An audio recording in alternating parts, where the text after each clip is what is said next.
Sorry about the delay.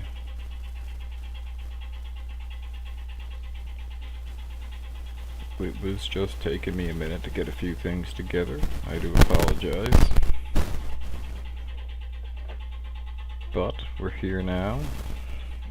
And we're going to build a portfolio tonight. This is going to basically a little insight behind the story of this. I've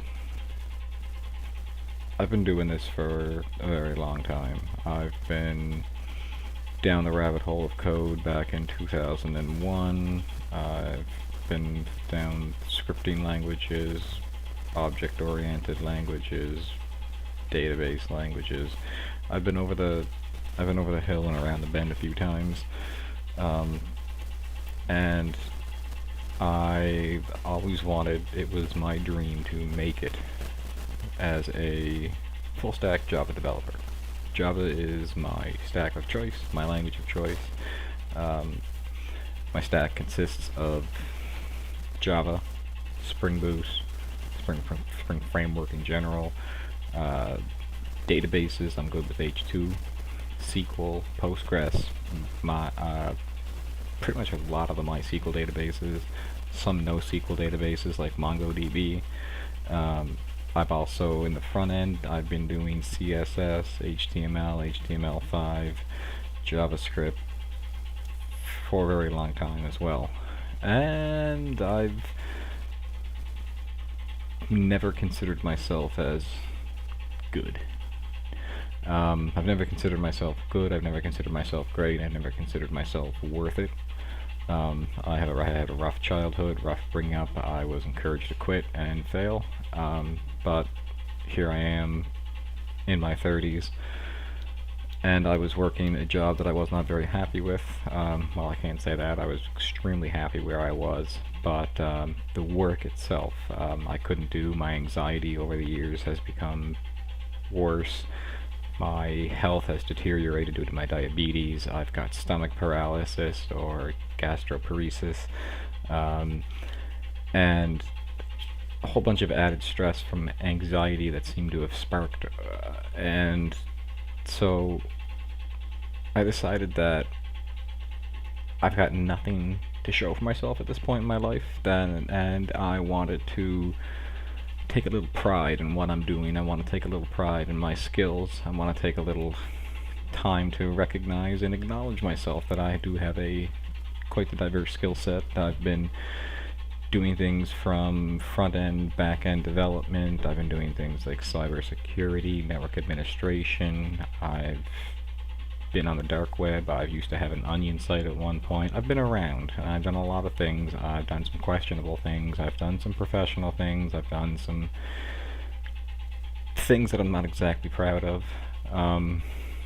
But it all gave me a very well-rounded skill set to being the software engineer that I am today, because not only when I'm developing apps do I keep the back wheels spinning, or the back burners on my stove, if you will, while I'm cooking on the front burners, coming up with ideas and developing ideas. I've got 3 other burners running there as well. Like, I would be choosing things, or I would be coming up with things such as why would I be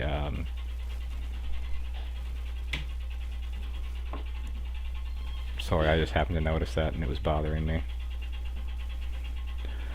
I've come to the conclusion that I am worth it. And I want to take a chance on me. So I was working a job that I did absolutely love. It was I was in the gears of development. I was one of the cogs that made the gears roll. I would basically interview people all day and every day, get to know them, what makes them tick, why they do what they do. It was a great job. I got to talk to a wide variety of people, met some great people. But unfortunately my anxiety would not let me continue with that, and once I realized that I couldn't really move anywhere internally as far as development due to geographical restrictions, more or less I'm not from overseas, so I can't really get into a development job. But that being said, I'm not going to mention anywhere about where I used to work or any of those other details, but I was essentially working in what was classed as a dead-end job, and I was getting nowhere. So as I could see it, and I felt like because I couldn't mentally do the job as well anymore, that I was just basically a burden to the team, or I was holding them back. So I decided to bank on my skills, take a huge leap of faith, and try to chance on myself. As part of that, I walked away from my security, and I walked away from my job, I walked away from a whole lot of things to now bank on myself, and I decided that I wanted to build, once I got into the whole resume building thing and the job hunting, I realized that it's very hard and it's very difficult to show off my skills as a developer on a piece of paper. And everything nowadays is about electronically applying for jobs. So I decided to make a resume of sorts in the sense of a web app. So the idea with this is that it's basically going to be a website, if you will. It's very niche if you wanna, or it's very weird to kind of talk about if you want to talk about somebody, some back-end developers, about whether this is a web app or a website. It is sort of a grayish area, because we are going to be building web pages. We're going to be doing it in the Java language with Spring Boot and Thymeleaf. Thymeleaf is an HTML engine.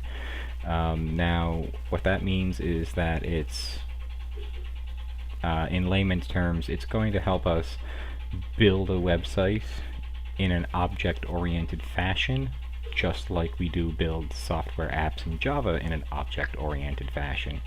It's going to allow us to Spring Boot and Spring, they allow you to basically, if you're coming from the background of building just strictly software and staying away from networking, I'm with you.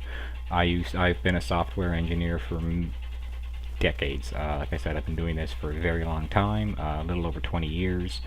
About 15 years of that has been just straight up, strictly nothing but software and network scripts. I used to hate HTML and SQL and databases. It was too much work for too little show. And I felt like there was a whole lot of this and that, and I just, personally, I enjoyed designing software, writing apps or applications, not like your phone apps, but like legitimate applications that you would use on your phone, on your computer. And I liked building networks, so back-end servers, and like using Netty framework to make seamless communication networks that were encrypted. And I never liked doing things like HTML networks, because again, like building a web page and like all this, and that never interested me, like the front end aspect of things. I found the front end of it was very boring, because I'm a back end developer, and I'm sure that front end developers think that back end is pretty boring. So whatever, I flip-flop from back to front all the time. It doesn't really bother me to go from either to or, as long as I'm doing it with Spring Boot. You'll find out why as throughout this video, but just a little hints here. If you're a software developer who's been doing nothing but Java software and applications, Spring Boot makes web development very much object-oriented. You're building a Java class. That class is now going to basically be your SQL table. Whatever you name that class, it's going to be the name of your table. When you fill that table full of, or that class full of variable names, that's essentially going to be all of your table data. Whether it's an integer, a byte, a string, whatever it is, that's going to translate over to being the same thing. Varchar, an integer, a whatever the hell it is that is that equal. And Spring Data and Spring Data JPA make that ridiculously easy, and you're essentially creating POJOs, or plain old Java objects, and now those are going to be saved to a database through that of a repo or repository. And what that is it is essentially creating you a database with tables and all this, but you've never actually had to type out any SQL yet. And it's also going to make it very easy for retrieving data from that database. And again, no SQL needed. We're going to do this in a first run through with absolutely no SQL whatsoever. It's going to be just Java, HTML, CSS. A little bit later on, I believe this is going to be a long series of videos, so I'm going to go ahead and make this into a, at this point I'm pretty positive we're going to be making this into a video series. So just to start things out, we're going to be doing this very simple. We're going to build I'm going to build us a login page where you're essentially, the login page is more or less for me. For later on, I'm going to make a way that's going to make things, some back-end tools to make things easier for me to update the front end of the page in the website, or if you will, or whatever. But for now, I'm also doing it just to show off some Spring security and how easy website security is. Because that's another topic that comes up a lot when when people are developing things and trying to figure stuff out. A lot of this is going to be ridiculously easy for those of you who use front-end development. If you're using something like JavaScript, React, or Vue, or some other front-end tools, you'll be able to, or even if you're using Visual Studios for you to do this in a different language, different manner. I'm going to try to do this in a way that's going to be easy enough to understand. I believe once you've mastered a single language, you have enough knowledge to understand and read, or at least I do. Once I've mastered Java and how it works, all these different things, and it was very easy, or ridiculously easy at that point, for me to then switch over and understand other code. I may not be able to write C# and C++ from scratch like I can Java, but I can read it, I can edit it, I know my way around it. But it's, again, because I know the basic principles about programming, and let's face it, every language basically goes by the same legal or laws of programming. But enough about that. So I got a few things here set up. You'll notice in my IDE. I've already started a Spring Boot project.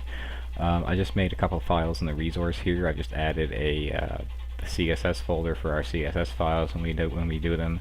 I added two images, which are just simply a Discord CVG and a GitHub watermark. These are going to be for the footer of our page, because like I said, we're going to make this into an object-oriented, and Thymeleaf allows us to do this through the art of fragments. You'll see here that I have a fragments folder down in our templates, which is going to consist of sidebars, our header, our footer, and then we'll be just in our straight-up templates folder for our pages, such as our home page, our error page, and so forth with that. Now,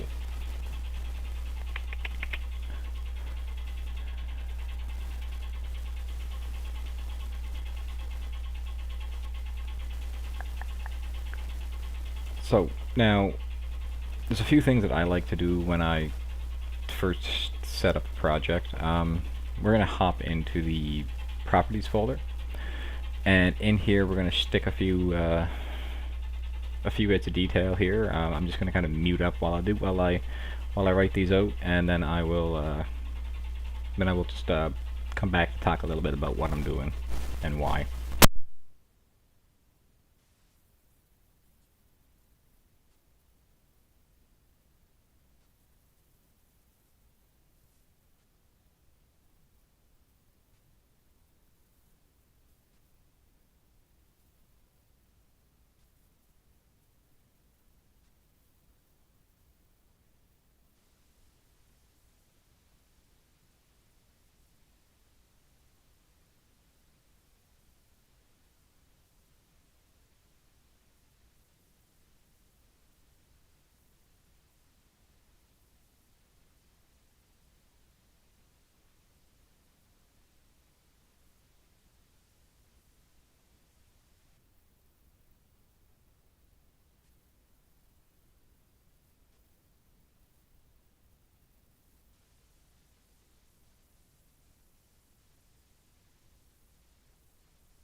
Okay, so what I just did there was I was suppressing some initial warnings. That's just something for your IntelliJ.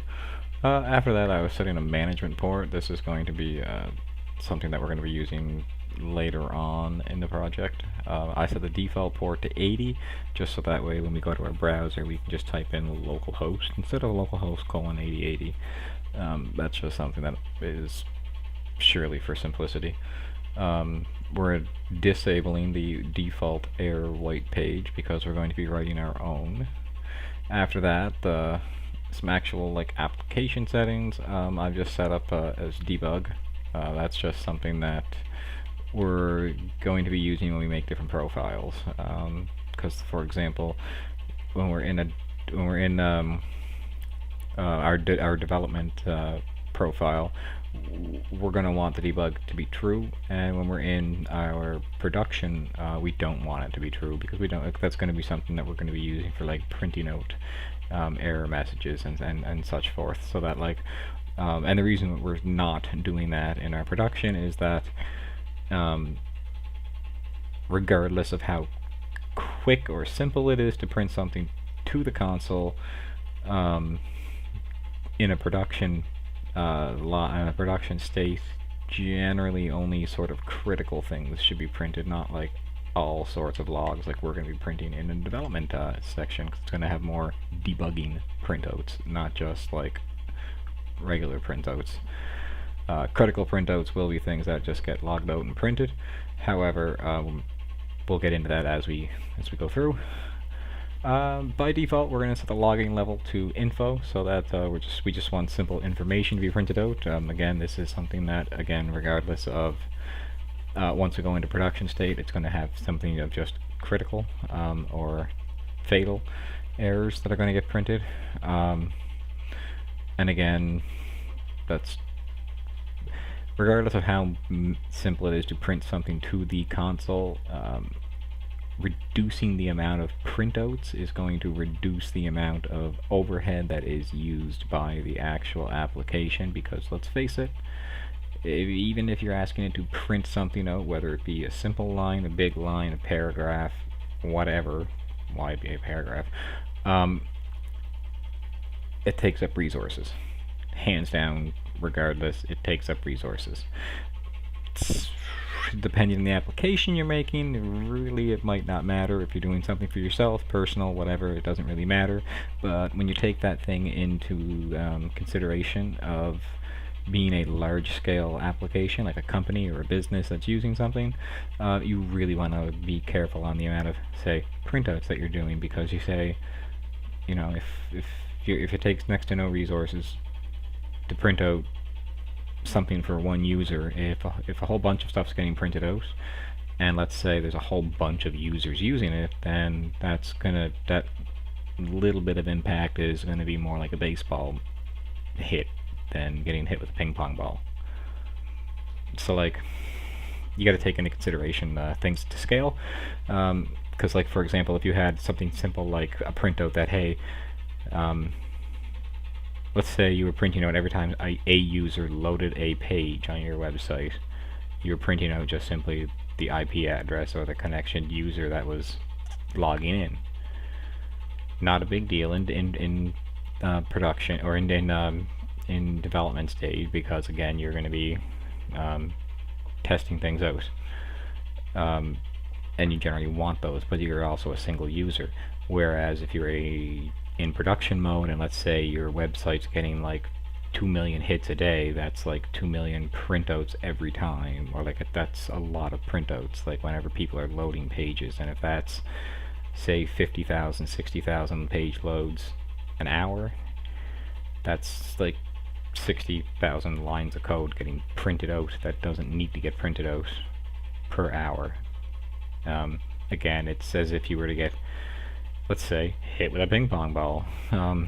It's not so bad in development mode if you're getting hit with a ping pong ball, but like, as you scale that up, that ping pong ball is going to scale with you. It's going to become more solid, more hard, it's going to do more damage. Essentially, overall, it's going to become more of a baseball. So we're also going to talk about how we can handle that.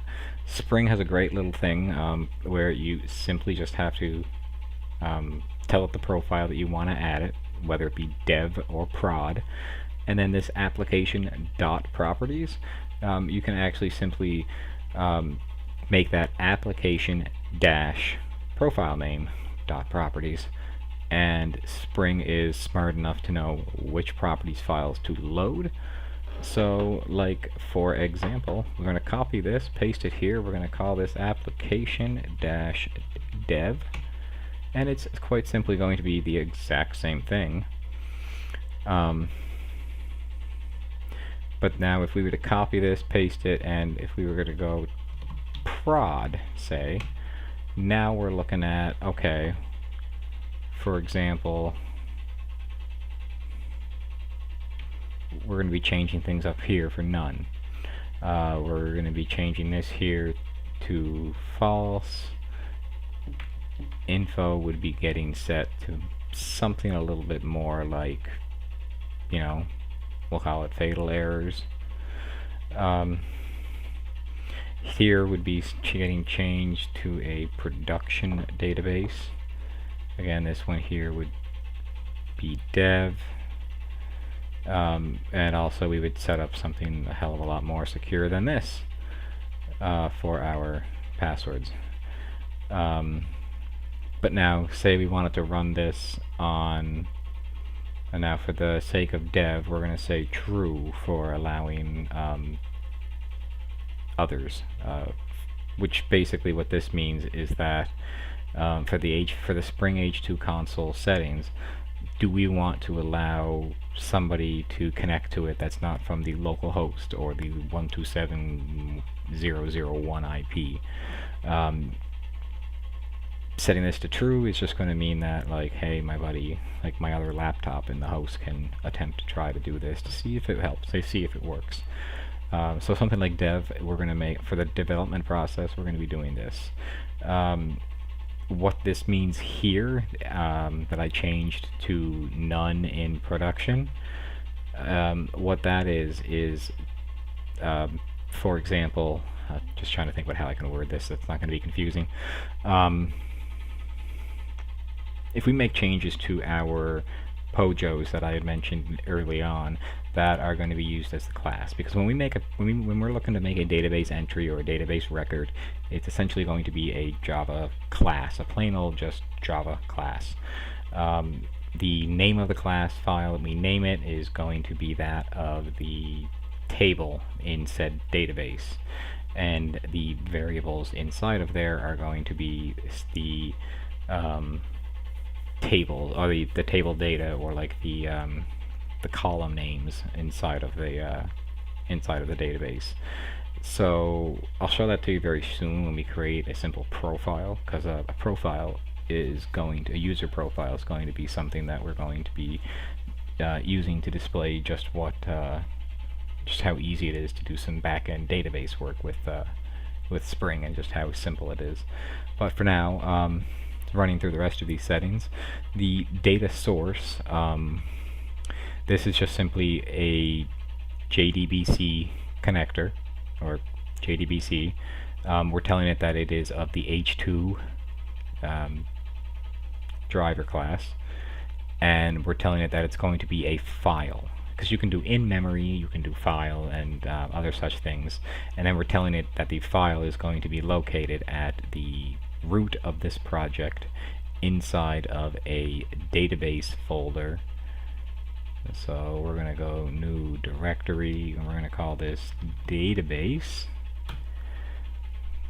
and then inside of here it's going to have a new folder, and this one's going to be called dev, and then there's going to be a warehouse file inside of there. Warehouse is essentially the name of the would essentially be the name that was given to the .db file that is going to be created inside of all of these.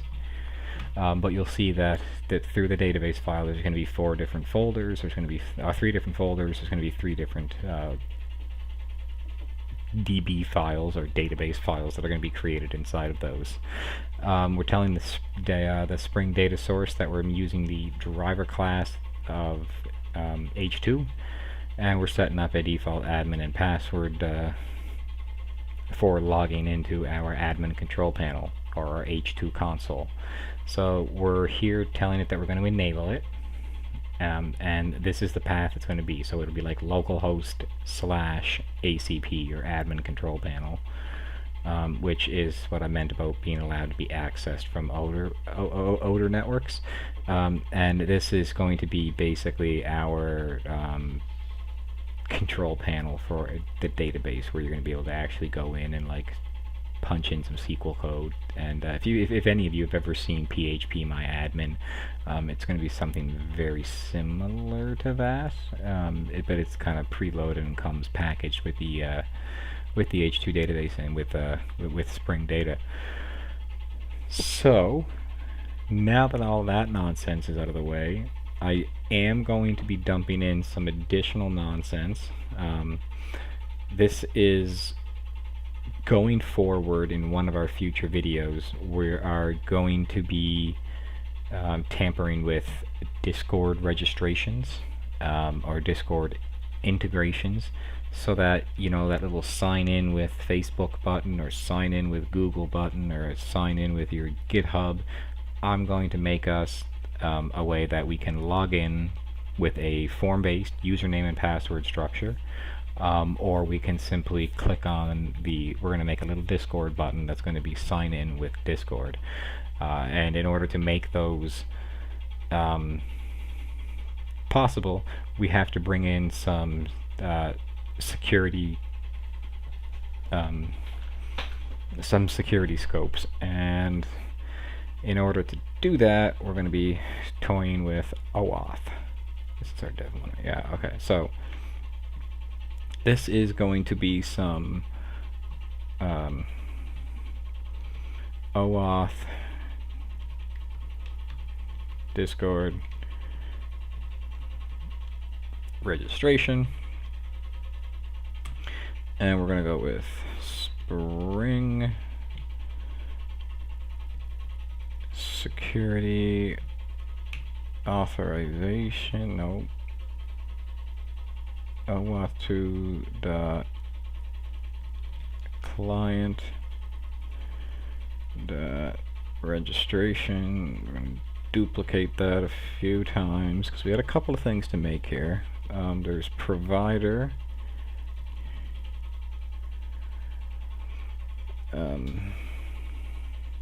Oh, sorry.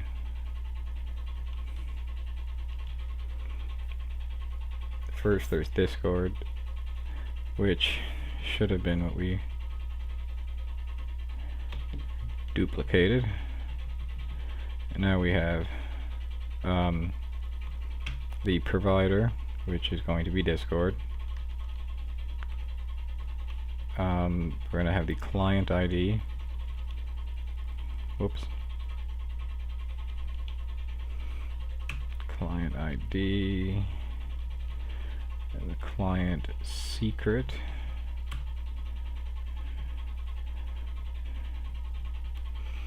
Client authorization method. This is going to be a post because we're making a post method here.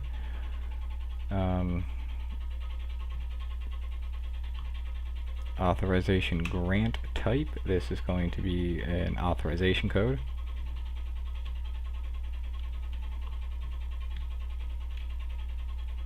Fuck you if I can type. AUTHORIZed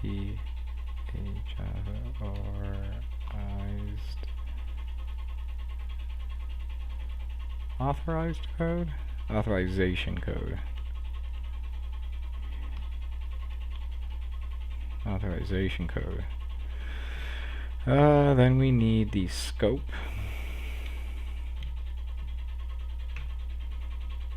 The scope is going to simply be that of identity and email.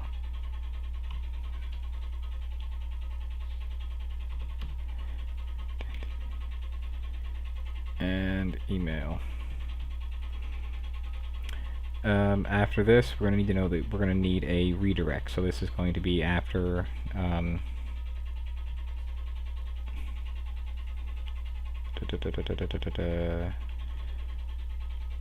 redirect URI, which is going to be the base URL /login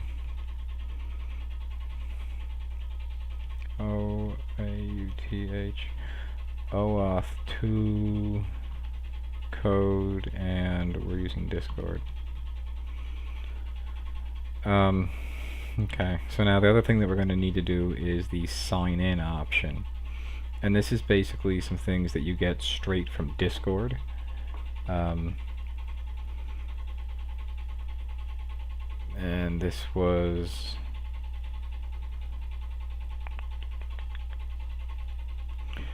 I'm just going to copy and paste this in here. This was taken from Discord. We're part of Spring Auth client IDs. So this would be the discord.com OAuth link.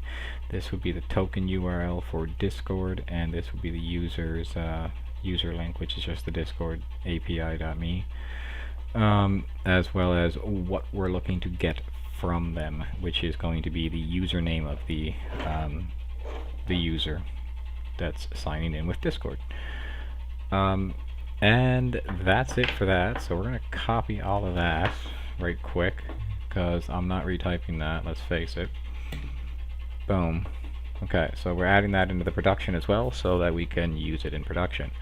Now, this is just going to simply be future code. I'm just putting this in now, so it's in there. So, if we hop back over to our main class here, this is going to essentially kickstart our Spring application. But what else do we need to do? We need to make a RESTful controller. Well, first off, because we did implement security, we are going to need to fill in some database information, configurations, and a connection configuration. These are going to be things just so that we have them. They're going to be just ways of kind of configuring the profiles for specific data. So if you want to just bear with me again, I'm just going to kind of run through this code, and we will, once I just barrel through this code, we will see what's going on. So I will just going to mute up once again while I create a configuration map, and then I will talk a little bit about what I've done. So I'll be back in just another moment here from with you.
I do apologize for that to anybody who just kind of stared at a blank screen for a moment. It's a little cold outside, and my dog was curled up underneath the steps, so I had to go out and let him in. Alright, so I do apologize again. Sorry for that. Let's dive back in. So we're going to need to create the database configuration, and then we're going to need to create a database connection configuration. This is all just mainly so that it's going to print out in the console when we log in, or when we first boot the server up, and it's going to just tell us some database connection information so that we know what the hell's going on, as well as it's going to help us with we're going to configure Spring so that it knows what's going on as well through annotations. And you'll notice that as we use Spring, Spring loves annotations. Just pointing out the elephant in the room. That being said, let's go and create a new package. This one's just going to simply be called config, and inside of config we are going to make a class that is going to be database configuration.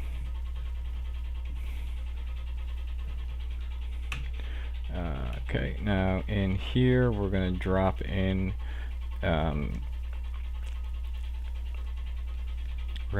Lombok getter and setter. Now some people use data just to simply save themselves from writing those two lines, but the downside is this generates just getters and just setters.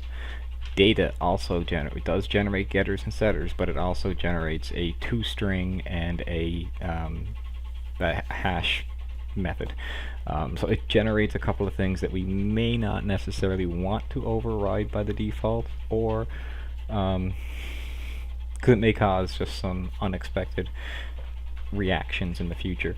So I personally just stick with getters and setter, as well as the odd time I will use a required arg constructor, which you'll see once we get into you'll see me use that once we get into the actual REST controllers that we're going to build. But enough me rambling. The next thing that we need to do is make another one for configuration properties. This is going to be configuration properties, and this one here is going to be that of spring.data source.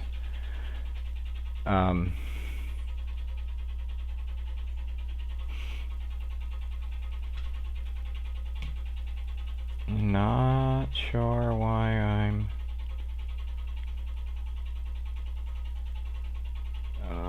what did I forget?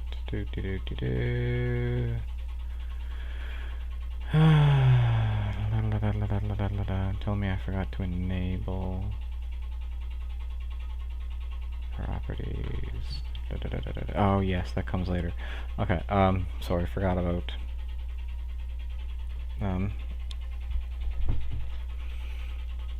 should have made the connection configuration first, but then again I also need to make this in order to make that, so like da-da-da-da, damned if you do, damned if you don't. Let's back into the connection. So we need to make a couple things in here. So what is the connection? What are we doing? So this is essentially going to be this data right here, the data source information. So we are looking to make a URL, a driver class name, and a username password. So we're going to make a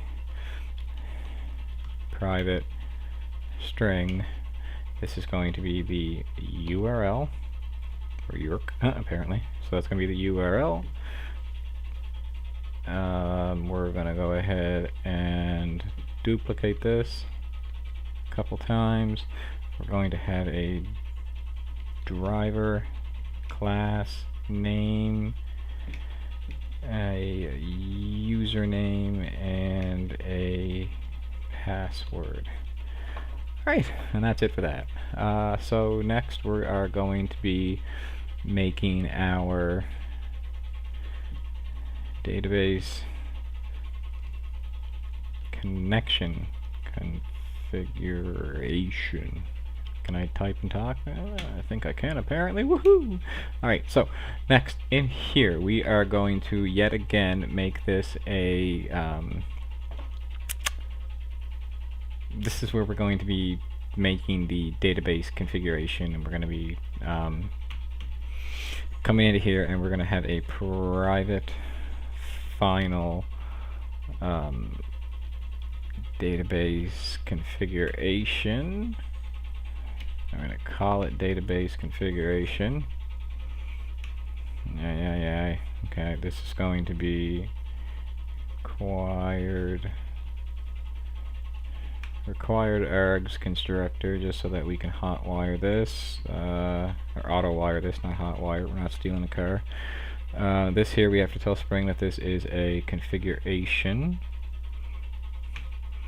and then to not confuse the hell out of it, we have to tell it to enable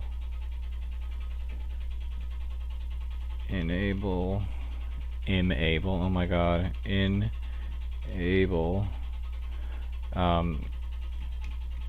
configuration properties, and in here is where we're going to tell it the configuration properties. So in this case it's going to be the database configuration class that we had just created, CLS. And now if we jump back here, Spring knows that this is what's up. So yeah, you'll notice here that we're now auto wiring and we're good. So next we need to make a couple of things. I need to make a way to log information. Okay, let's make a logger first. So we're going to make package utils, and inside here we are going to make a logger. So here we're going to call logger. And again, we're going to tell Spring that this is a configuration. Why? Because I want to use some values here. Okay, so private boolean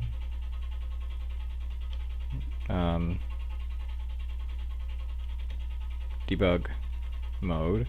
Now this is going to take in a cool little thing called a value. This is from Spring, so this is why I call it cool. We can now add in whatever we want. So the application debug that we wrote in earlier, that is what this is going to value to. So this would be, because well, we'd have to set a profile for this, but it would let us choose which profile to go double check that from. I believe we can set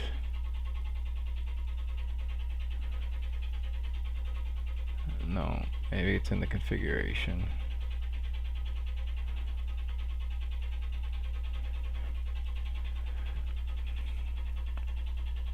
Active profiles, we're going to set this to dev. Apply. Okay. So now this should know essentially which profile to pick from, but now beneath this we need to make a private static logger, and we're just going to call it logger. We're going to have a private string, and we're just going to call this a logging level, and by default we're going to set this to info. Now we're going to want a way to get this logger, so we're going to make a public static logger get logger, and we only want to be able to get a single instance of this logger. So of course, if objects is null logger, then the logger equals new logger. And then we're just going to return logger. Okay, cool. So next, what if we want to get that same logger but get it with a different, like, get it with a string, or get it with a logging level? We're going to do this, then we're going to come in here, and we're going to say logger dot logging level equals logging level dot to uppercase dot da da da da. There we go, and then we'll return the logger. That's just overloading that method so that we can either get one with or without a string. This will allow us to be like create a new logger or get logger debug and whatnot. So cool. Next, we're going to need a way to print it, and we're going to need a way to print it with a timestamp. Yeah, so that's going to get fun. Alright, so I think the most efficient thing to do here is write out a quick little way to print a message. So public void print message, and we're just going to take in a string of message. And of course, if not debug mode, so if we're in production mode, this is just going to simply straight up do nothing. Otherwise, we are going to print it with a timestamp. Print with timestamp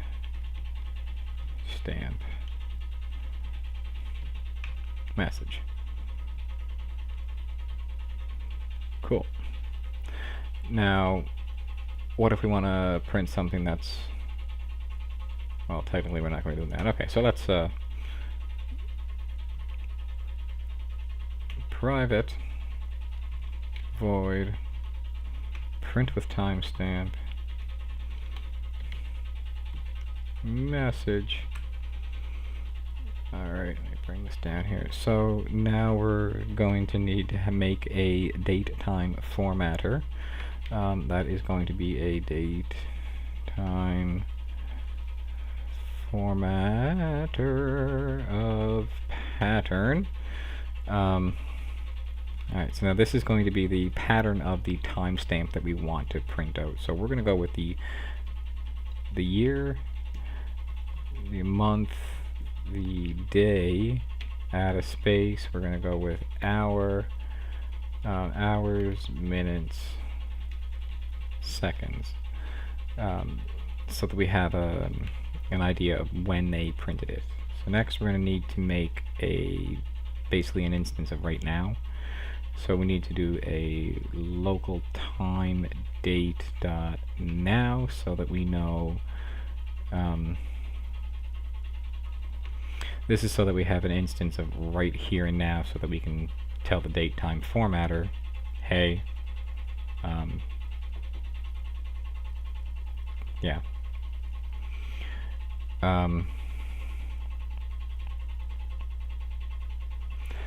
And next from here we are going to want to create a string pattern. So we're going to make a var. This is going to be the printout, and this is going to be equal to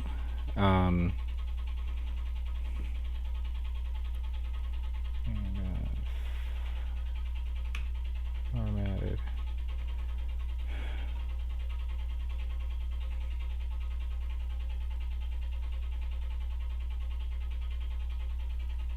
Okay, well auth thinks it's going to be redundant, so we're going to go with this here. That's going to be... Oh my god. Okay, there. So that's going to be a string. We're then going to want to put another string here, followed by the message and a new line. Okay, so that's now going to be the date time formatter dot format now. So that's going to stick the timestamp in the front. Next, we want the login level, followed by the message.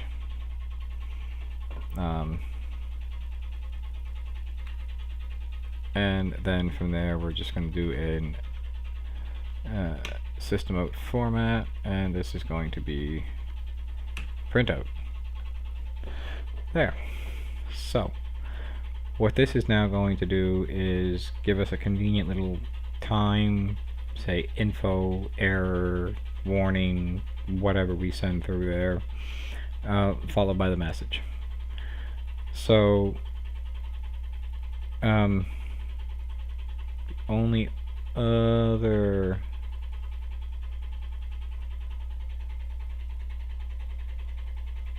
I don't think we need anything else with that. I think that's good enough for now.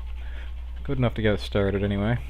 So we'll close that logger out for now, and we're going to go back to where we were. So back inside of the database. Haha, databation. There's a new word for us. That might be something related to this caffeination that I'm doing here. You need to be caffeinated.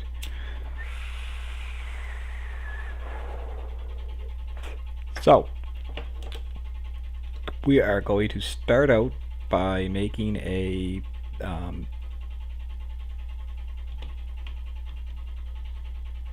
public string, and this is going to be what are we going to call this? Get dev connection config fig. Sure, that makes sense. Let's go with that. Alright, and now this is going to be a bean. There we go. If you don't know what a bean is, I advise you to look into that. I'm not going to get into that right now. It's not the point of this video. So once we do this, we're going to return a little message. The return message is just going to simply be database configured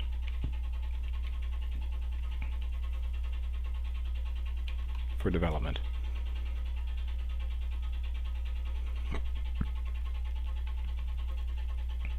Alright, now what do we want to do with this configuration here? We're going to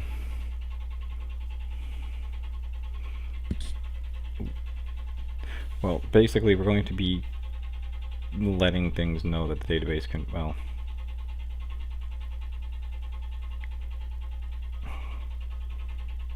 print out, I guess, logger to get logger, print out a message, configuration for developer, for dev. Next we're going to have a message that we're going to print out, which is going to be database connection dot get driver name. I think we did get URL first. URL, driver class, username and password.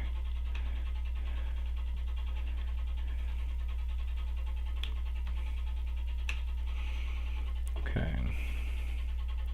And now I want to say URL, and we're going to go with string and a new line, and I'm going to copy paste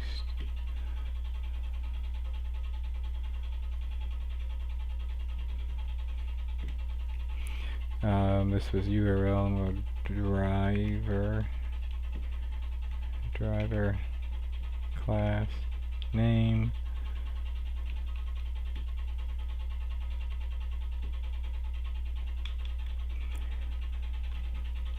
username,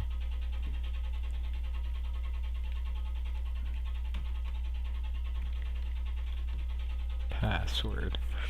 Okay, so there's going to print out what up with this, or at least, whoops. Oh my god, hold in the shift key, Mike. Logger.getLogger.print message, there. So that's going to print out whenever, that's going to print out a message to the console. Now we are going to be taking this down and paste it again and paste it again. So this is going to be default. So what that means is when we are looking for a profile, this is going to be the straight up default profile.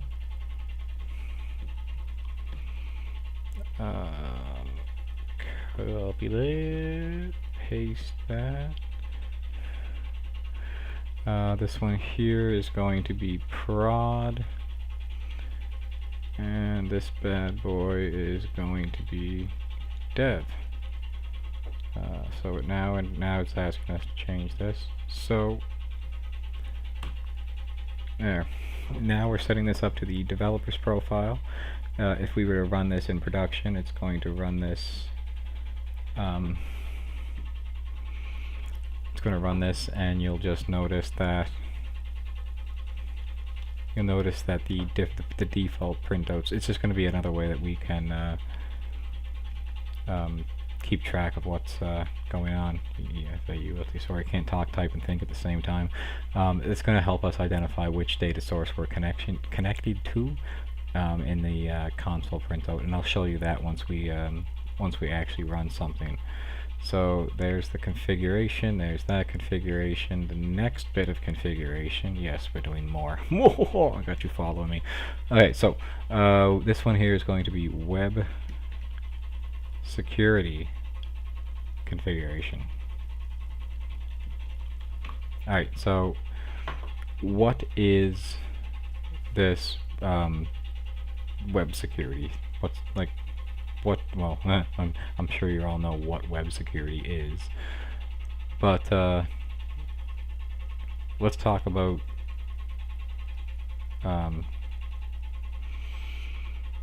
a little bit more about what it is and how we can. Did I seriously spell that wrong?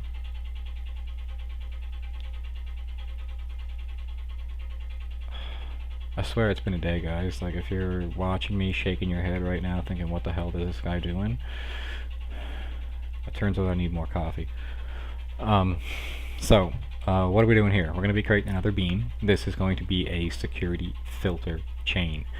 This is a part of web security. So, let's start off with a couple of things here. We're going to go with our configuration again. We're going to be telling this that we are enabling web security, not web flux, but just web security. And then, as I like to tell things, we're taking required constructors because we may potentially be putting something in here. So now we got to make another bean.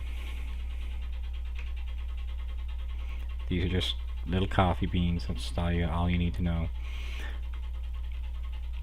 And this is going to be a public security filter chain.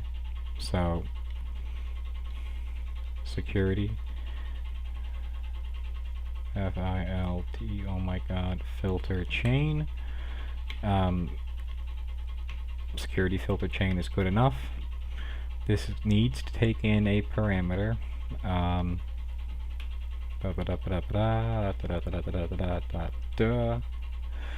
Okay, this is going to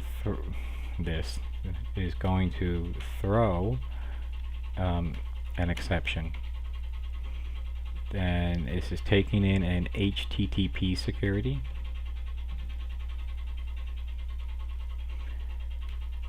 And this is going to just simply be HTTP because that's what we're working with right now. Alright, so now the fun part. So in here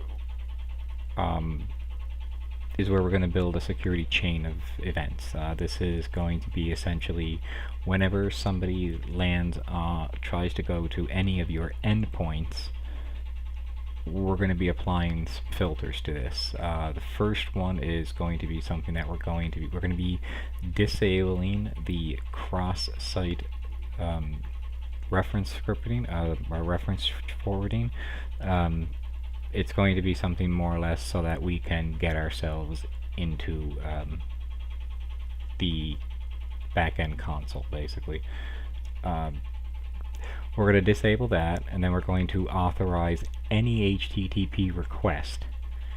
And we are going to make sure that this is how we're going to be able to tell it that if there's any requests that come to a specific domain or anything after, whether we're going to allow you to do it, go to that page or resource, or if we're going to say that you require a specific role. So say you need to be a developer or an owner or an admin in order to access anything beyond this URL. As well as we're going to then also make it so that any other requests, so if you're going to anything that's not permitted, you have to log in. So essentially, if anybody tries to go to a URL that does not, for those of you object-oriented programmers, if we go to a page that is a private object, it's going to require it's basically going to require a username and password to log in order to get into that private object. Whereas we're going to be able to set which objects or which object packages are private, which packages are public, which packages require a specific requirement for that. So that way it's going to request them to log in, but then once they've logged in and that they've authenticated, we're then going to authorize them and make sure that they have specific roles to be in these things. Like, for example, if I make an ad, I'm going to be making a link on the header that is going to allow us to take us to the database file. If the user that is logged in does not have administrative, or I'm going to go ahead and call it developer rights, then they're not going to be able to see that link, let alone click on it. But if for some reason they know what the URL is to it and they try to plug that in, they're going to get hit with a login page or an error page that's going to simply say, "You're forbidden." It's going to say 403, "You're forbidden. You do not have the access, you do not have the right to view this page." And that's what a lot of developers seem to struggle with, is how do I make my web app or my website secure? Spring Boot, or Spring Data, Spring Security, makes that easy. It makes it simple. And just to start off, like I said, we're going to start out by disabling the CSRF So CSRF,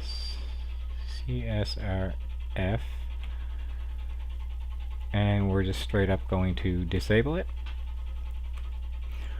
It is fuck. It's deprecated for now, the way that I'm doing it. Apparently there's a better way to do it. So now we're going to come into the authorize HTTP request. And this is where we are going to... Sorry, I'm just going to make this request. Request. Yeah, sure, why not screw with me? Thank you, that's supposed to be a request.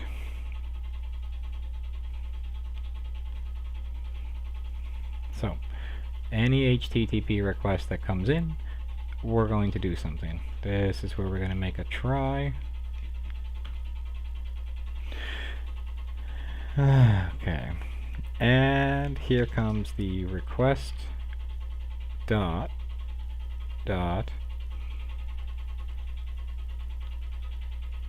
request matchers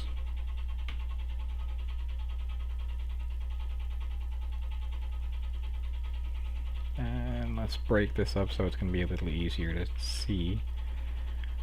This request is going to be, we're going to be permitting everything to here. And what this is going to be is the addresses or the URLs that we want people to be able to go to without logging in. So that's simply going to be something like slash, which is basically home. We're also going to just do one for slash home because some people type that into a browser, and the other one that we're going to throw in there is slash index. We're putting these three as our sort of OKs to go to because we want people to go to our home page, and most people will just put in, say, once this gets up and online, I have a domain called glavestudios.xyz. And the idea is that some people will be going to there and putting in something like glavestudios.xyz, leave it at that, and hit enter and go to the home page. Some people might put glavestudios in glavestudios.xyz/home or /index, thinking that that is what might be the home page. And so I want all three of those to be acceptable links to go to without needing any kind of further authorization. And we will be opening those three sections up when we build our controller, and I'll get into that then. So now after this, our next thing we want to do is do another request matchers, and this one here is going to be a this is going to be our admin control panel. So this would be the ACP that we set up in our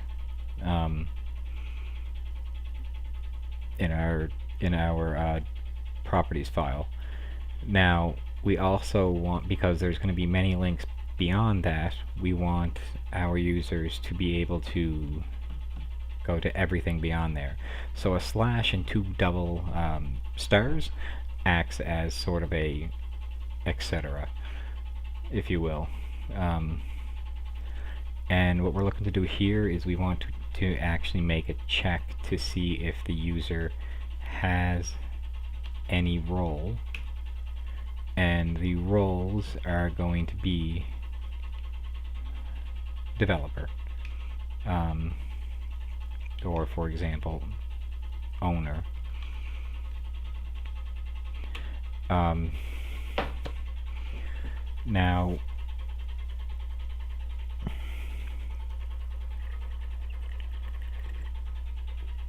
Now what this does is, or what this is,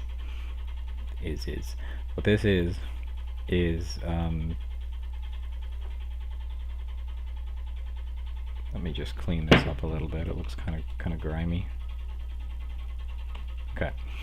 So this is all the URLs that are going to be permitted to log in without any kind of authorization.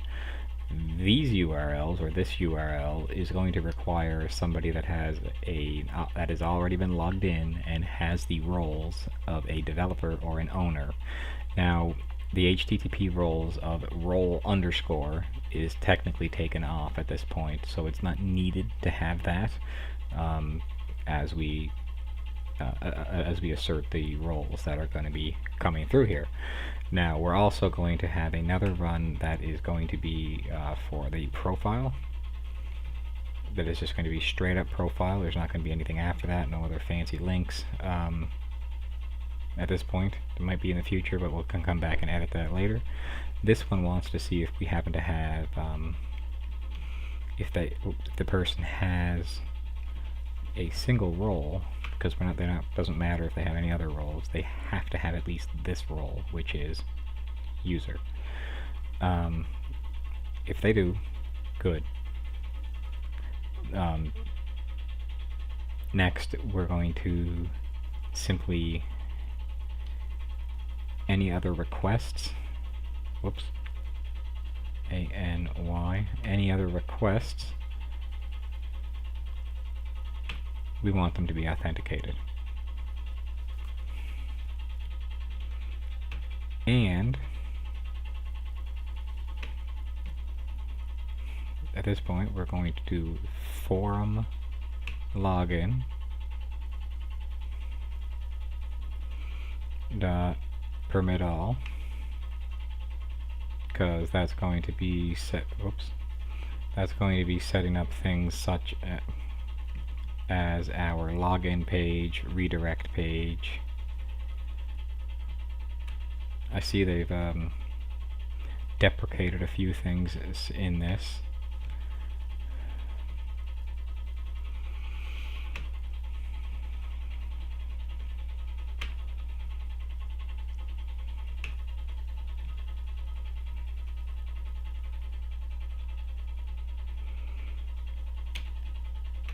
Catch.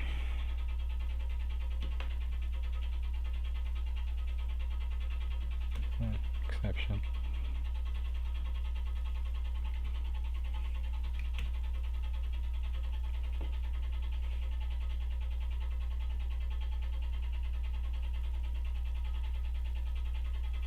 Let me just finish this up here and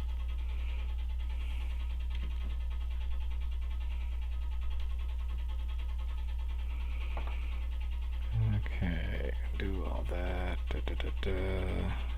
and after this, next thing we're going to be doing is disabling header frame options. So HTTP dot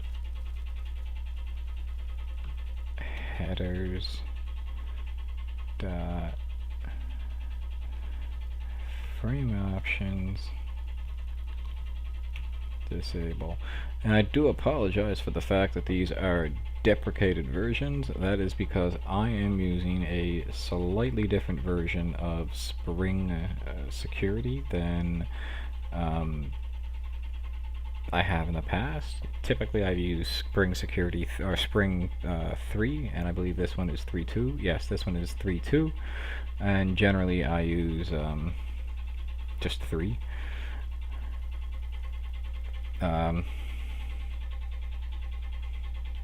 But yeah, that's just simply the fact that I'm using a different version. So I apologize, and we will change that up in a later video. Maybe I'll do a specific video on tidying that up so that it doesn't look so gross, for lack of a better term. All right. So lastly, we want to return http.build, basically.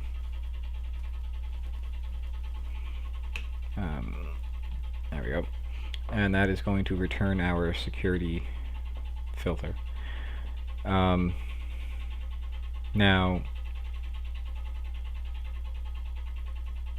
we are going to have to create a couple of other little things here. we're we're going to need to create ourselves a custom user service. This is just going to be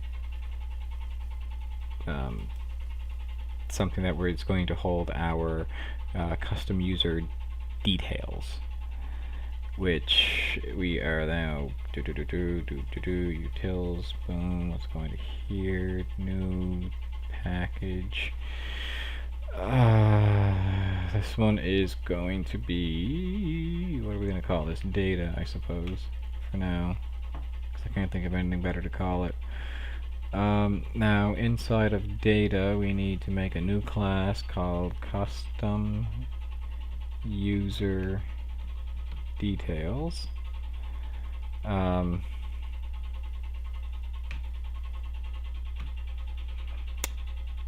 user details, this is going to implement, whoa, user details.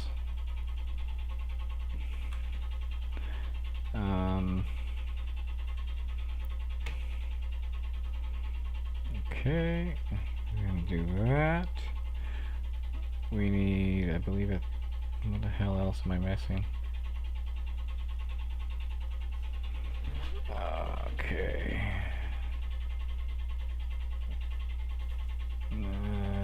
Okay. And what am I doing? Username, password are the ones that we need. The rest of these are just, yeah, okay. Okay, and I need to make a player profile so that we have roles to grant, or to put on said people. Because right now, if we were to make a new authorities list,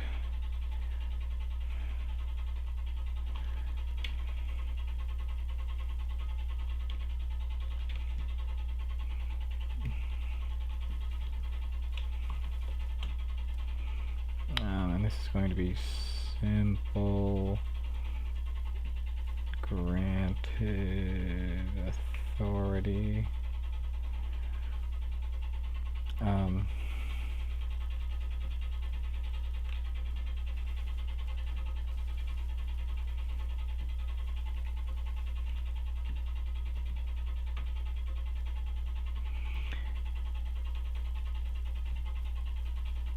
Okay, so here's where we're adding the very first one.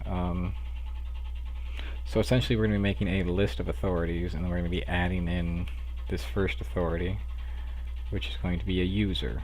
From there, we can create other, we can create a list of other authorities on here, and then we can apply them to the user that is logged in. So for example, we can make role developer, which will be a new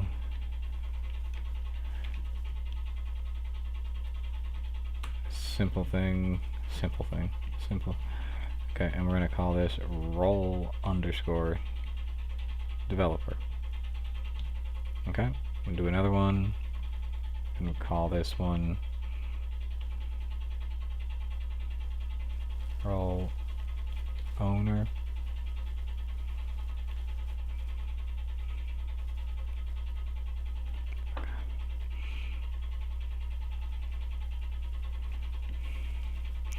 And there we go, there's another role created.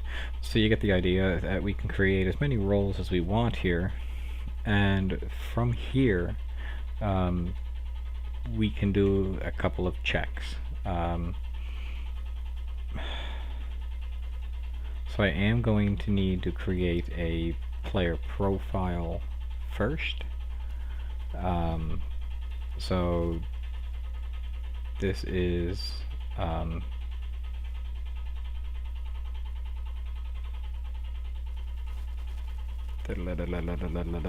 Okay, so this here we are going to need to make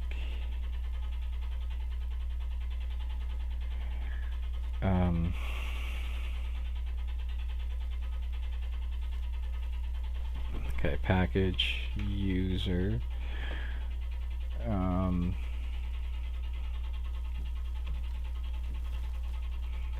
this will be a user profile. We're gonna make getter, setter. This is going to be an entity, a Jakarta persistence. And what that means is that we're going to be able to stick this. This is now how I. Okay. We're creating a database table right now, or a database table of user profiles. So this, when we stick this in, we could very much give this a table name through a annotation, and we can tell this that we want this to be the we can define the table name there and leave it as this here. But by default, it's just going to straight up uppercase what we have and stick a underscore where the camel case is right now. So this is going to be user underscore profile is going to be the name of the uppercase name of this table. And all of the information that we put inside of here is basically going to be all of the rows that are inside of said database. And I can show you that after we create this. So first and foremost, we have a straight up error because Jakarta entities require a unique identifier, or a UID, or unique ID, whatever the hell you want to call it. In my case, I typically just go with private longs. So and it's a good idea for all of your objects in here, or your variables, to be their object parent, not like a long.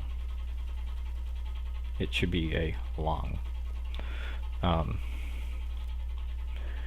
this is going to be our UID. This is going to be an annotation of ID because Jakarta persistence requires it. And now we're also going to be telling this that we want it to be a generated value. So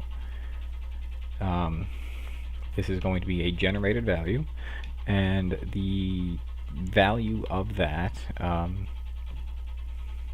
we're going to tell it that the strategy is going to be that of a sequence.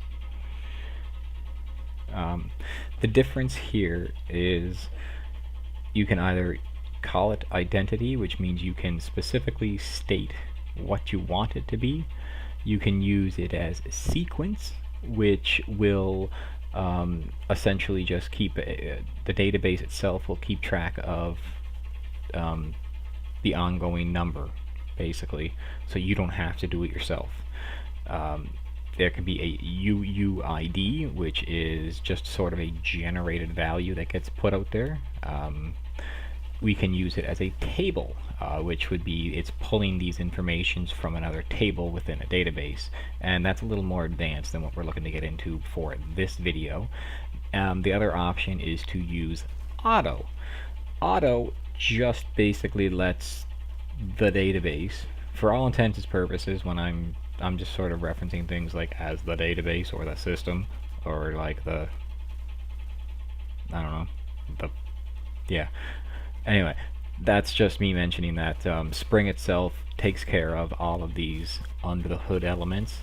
So if you were to set it to auto, it's going to take care of it, and it's gonna base your project on a few different values or a few different things, and then it's going to be telling you that it's going to pick the best one for you, whether it be identity, identity, sequence, table, or UUID.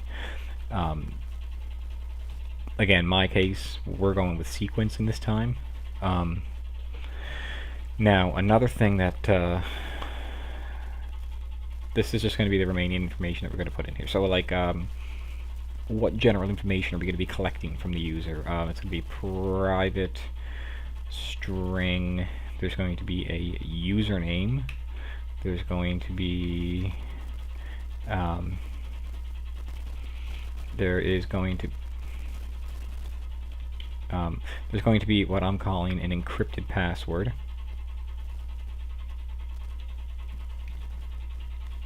Because we are going to be using bcrypt or blowfish, however you want to know, however you know it as our way to keep to encrypt the password so that it's ultimately safe.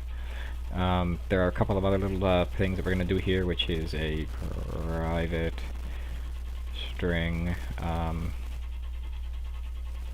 created on. That's just going to give us an idea of when this account or this database table was created. Private string last updated, and that's going to be a date because we're going to be putting these in here as a string date and time, but this is going to give us an idea of the last time that this was updated. Now we can get a little bit more crafty here with annotations. Yeah, annotations are used a lot here.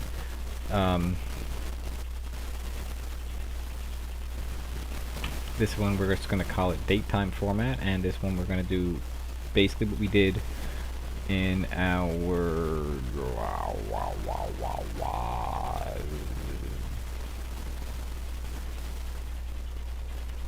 Did I do this? Yes, I did. It was in utilities in the logger.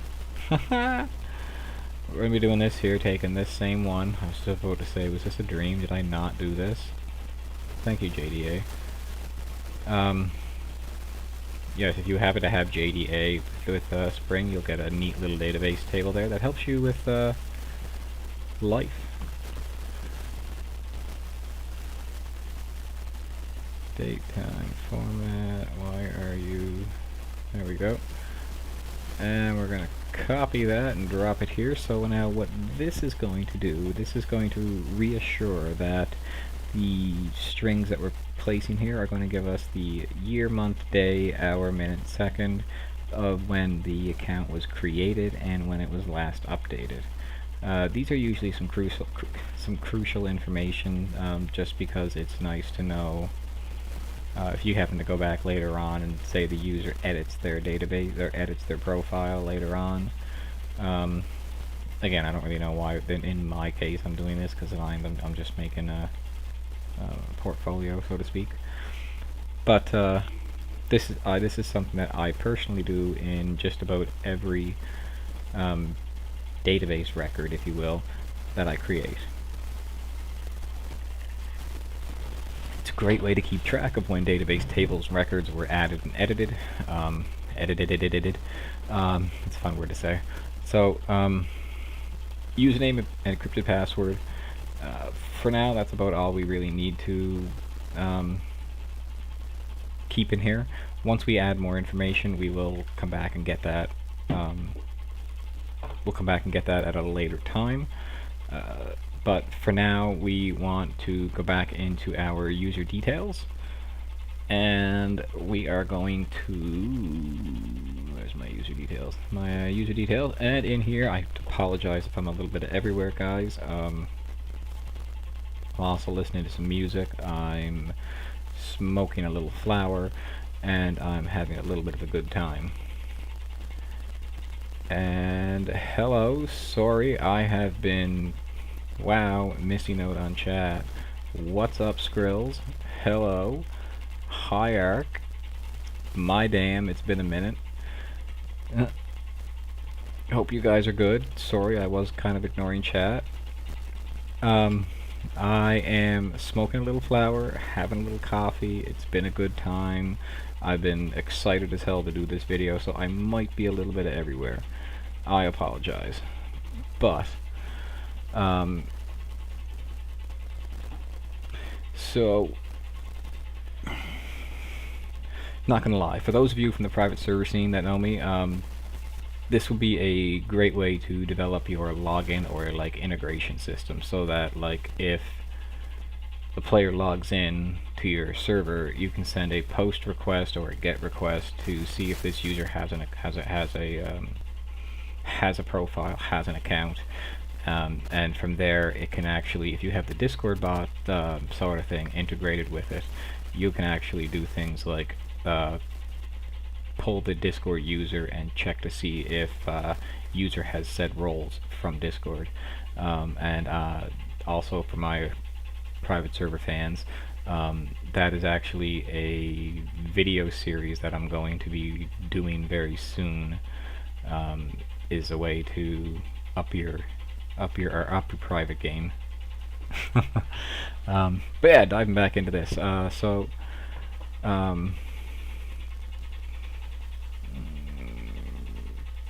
Yeah, you need to get more sleep, Steven. Again, sorry that I've been kind of ignoring chat. I've been kind of in my zone. Now, okay. So this is where we can now, I'm going to pull in that user profile we just created. So this is now going to be a private final. User profile. Oh my god. Alright, and we're going to come up here, do this, do that, do required arguments constructor.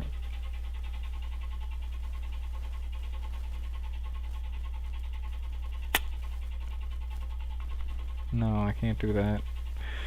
I gotta write the actual fucking thing. Look at that, there we go. So, down here, we're gonna do a switch statement, because, well, fuck it, we don't need a switch statement. If the user profile dot get username dot to lowercase, just because it's gonna make shit easier. Oh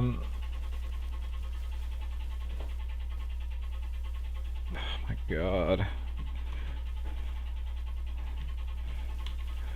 So we're gonna do this, do that, and objects equals. Alright, so if this equals that, and we're just gonna say Glabe, because it's me. So if my username is Glabe, then authorities dot add. We're gonna add the role of developer. Authorities dot add role of owner. Sweet. So next we're just going to need to now return the authorities. Fuck off, Mike. This is what you get when you mix fucking weed and coffee and a little bit of sleep. Alright, so next one is user profile dot get encrypted password and user profile dot get username. Okay, now we need to go build a service to actually use this. So now we're gonna make a user data. Where the hell am I gonna stick this? That's what she said.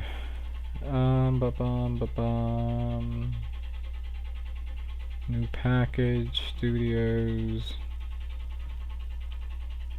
web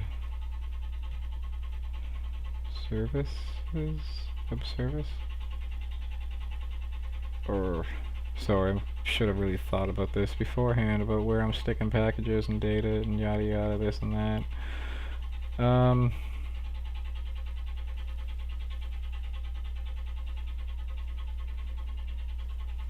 Okay, so web dot services, we'll do it that way.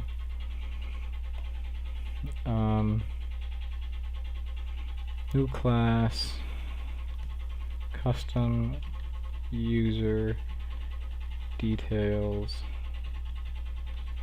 service. Alright, and this is going to be a service. I'm going to require arguments, private, final, user profile, and I didn't even do that yet.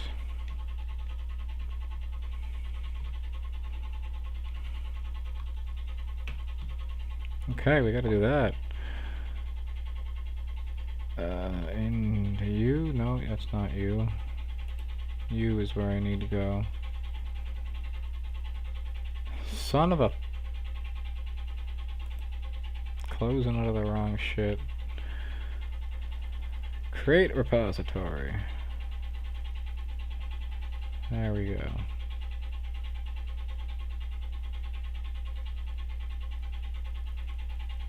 Import class, there we go. Now,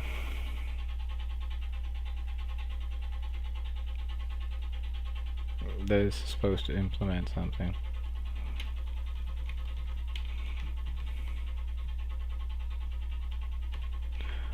Swear to God, I hate this keyboard, or you keep fucking up the my shift button.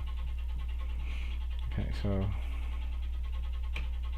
load by username.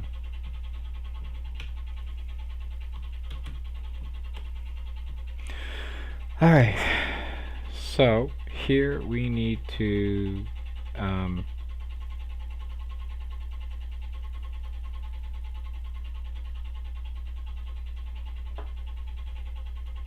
user profile, username. We're going to create a spring spring this. It's going to be an optional username. Ignore case. Okay. What this does here is allows us to pull information from our repository. So essentially, this this user profile is going to be created and set up as a database table, and we're more or less, for lack of a better description, taking this POJO, plain old Java object, and we're saving it directly to a database. And we're going to do so just with one line of code, just calling it simply database repository.save. And in order to fetch it and get it, this is going to be how we go through and get the information from the database. Again, this is why it's beautiful. There's absolutely no SQL needed. We can write more SQL statements into this to be more robust and more refined with our searches and queries and paging, and so that we have limitations to things like when we do like a find all, because or when we do find collections of things and we return collections, we don't want to return like 50,000 results in one thing, because that is still a database call, and let's face it, that is an expensive database call. So we're going to be able to limit these searches and queries by using things like annotations on top of our methods like we have just here in front of us, this find user by, or find by username and ignore case. Simply by naming it that, Spring is going to take care of the back end of doing the SQL call of select all from table where username equals this with an ignore case. And it's going to take care of all of that SQL code that, let's face it, neither one of us want to write, and it's going to just do it for us. Spring Boot is like taking your driver's license and that fucking Honda Civic that you're riding and upping it to a Lamborghini that's probably going to drive for you. And this just makes the game so much easier to do web development, because literally I'm just going to be just by creating this this name in this specific manner, all I have to do is pass in a username, and it's going to know that it's looking for the username based on the yeah, I'm not looking to get into explaining what Spring is in this video, but it's magic. It's going to take care of the details. So now when we go into our whatever the hell class that I was just looking for, Jesus, where am I, Mike? Into our custom user service, we can do something as simple as we're going to be creating this here. It's going to be a profile, and it's going to be equal to the user profile repository dot find this by name. We're going to pass in the username, and voila, we've just made a call to the database. Next, we want to know if the profile is present. Then we're going to, we can add some extra hoo-ha here if we want to, but we can simply just return a new custom users detail and just take in the profile.get. And of course, if that doesn't work, then that's where we are going to throw a new username not found exception, and we're just going to pass in and say user, oh my god, spacebar, shift button, user not found. Voila.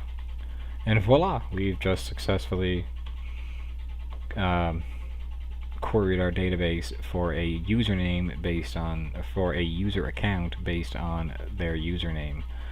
So now if we jump back to our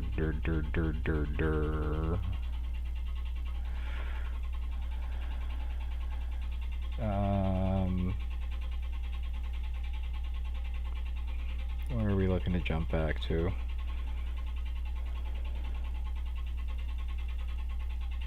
I think that was it for that. No, we're going back to our in here? Yeah. Okay.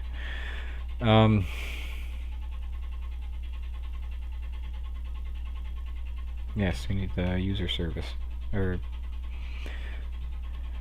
public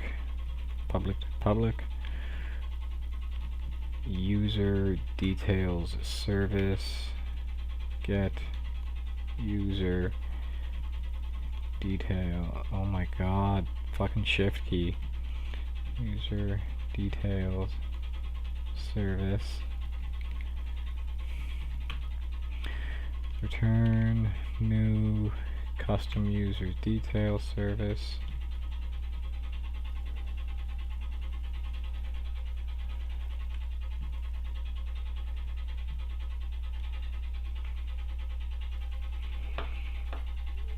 Fuck you, what did I make you? Ah, I made you require that. Oh, shit. Okay.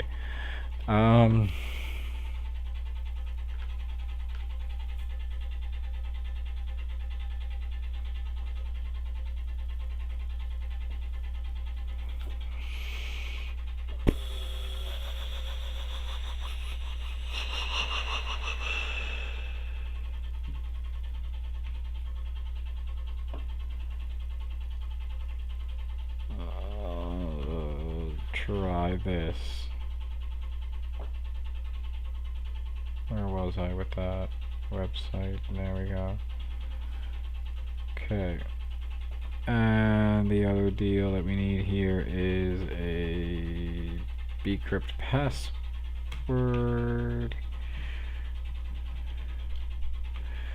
at being public bcrypt password encoder get the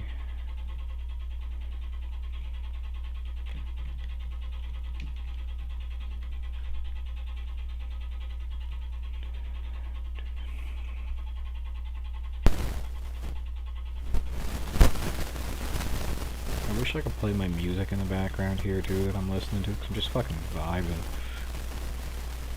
But like, you know, Google don't really like that. Turn new bcrypt password encoder, I think. Yeah. Boom, boom, boom. Okay. Next, we need a DAO or a dodge. Oh my god. I'll be alright.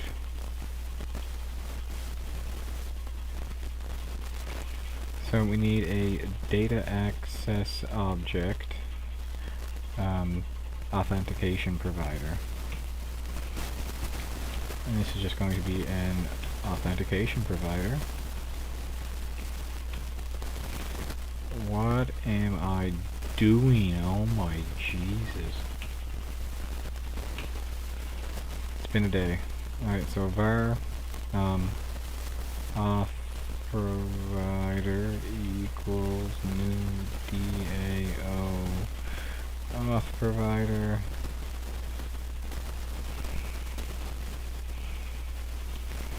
This is going to return auth provider. So now we need to do auth provider dot set user details service. Get user detail. Auth provider dot set password encoder. Get bcrypt password encoder. There we go. So this is going to be our auth provider. It's going to set us up with our custom user details and our password encoder, so that way when somebody goes to log in, it will work as we expect it, and it'll be using our custom services. So that said, I believe that's all we needed for left, right, and center.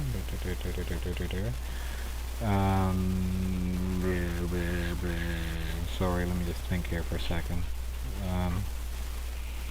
So I believe that the next things that we're looking for are going to be... Yeah, okay, cool. So yeah, our next things that we're looking for on the agenda here is going to be...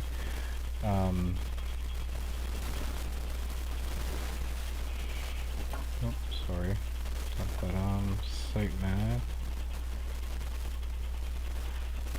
SIT sitemap controller.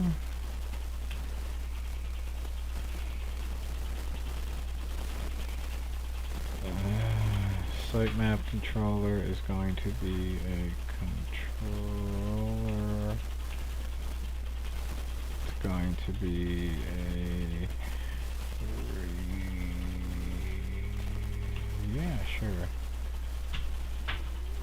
And at request mapping. So request mapping is basically going to be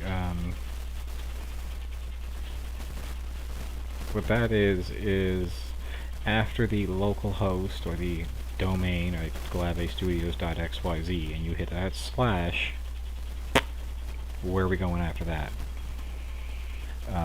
So because this is just a sitemap controller, I'm going to be doing a home page. So we're going to do a public string get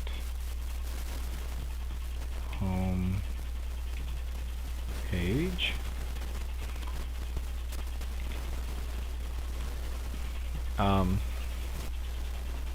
Now this is going to take in a couple of things.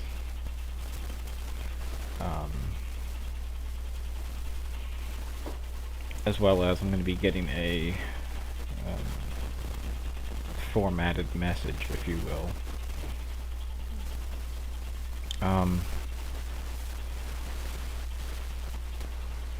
Message equals formatted. So we're going to be what we're doing here is we're making an HTTP servlet request. HTTP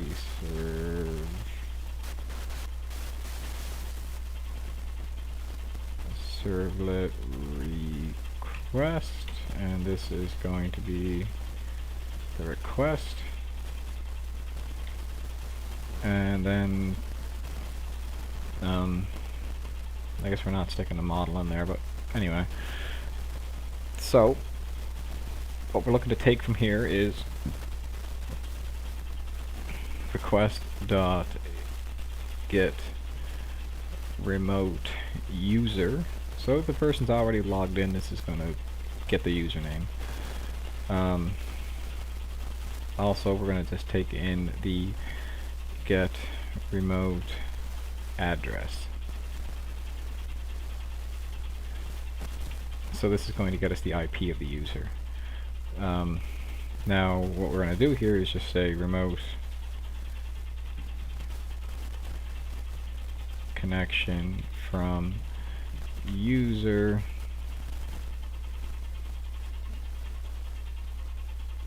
and we'll stick their IP in brackets, and then we're just going to go with logger.getLogger.print message. Technically speaking, I could just drop that all into one line, get rid of that, and there's that. Now what we need to return here is a string, and what the string is that it's looking to return is going to be that of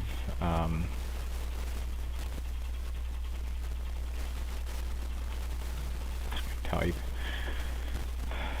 Okay, so let's finish this up. This is going to be a get mapping, and now what that means is that whenever there is a get request made, which is generally what browsers make, they make get requests in order to get the resource or get the HTML file for that page. So what this is going to be the links. So this is, let me just show you what I mean.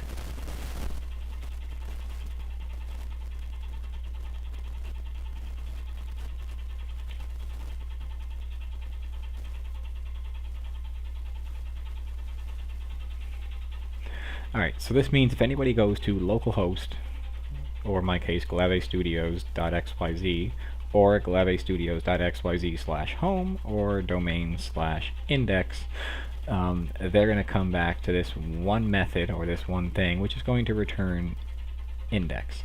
And you'll notice how I have a little squiggly line underneath it. That is because if we were to come down into templates and create a new file called index.html, TML if I can spell, this is going to be just a straight up blank HTML file, but if we go back to the site controller, it's now just going to be straight up underlined.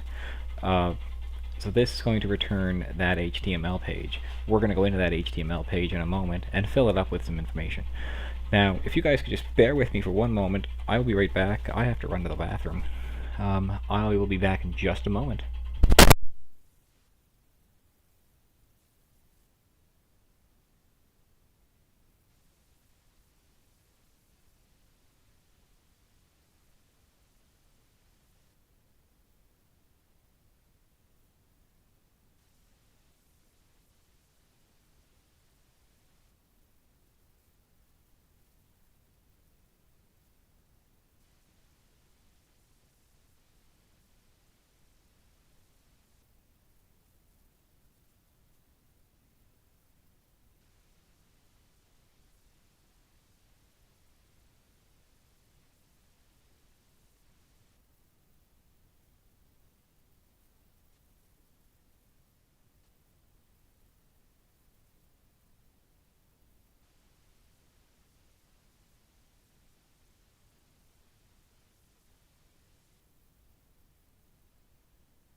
I do apologize for that. I'm very sorry.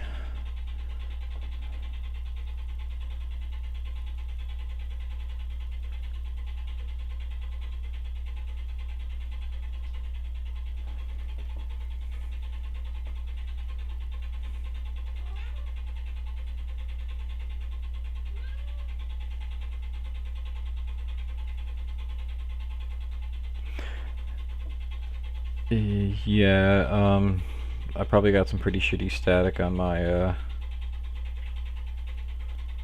end just because of the fact that I got a rather not great setup. Yeah, I was supposed to get a better setup, but yeah, no, I didn't.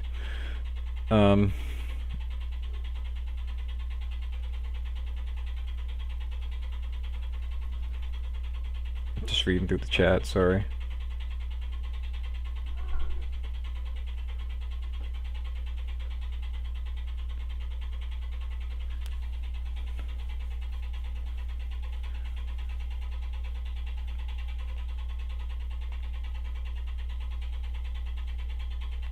Ah, you mean this thing up here that comes up and prints up there, Ark?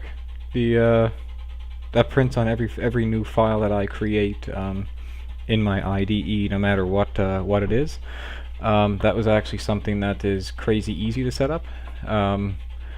If you go into File, Settings,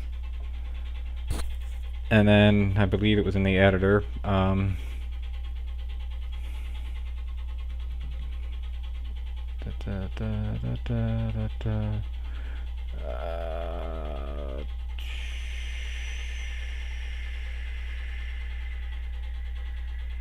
formatting, no.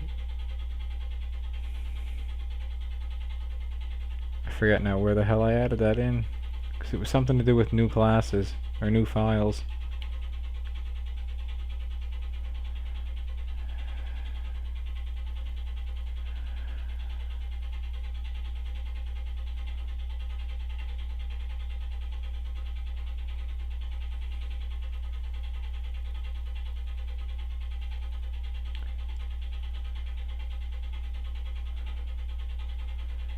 Editor, code style. No.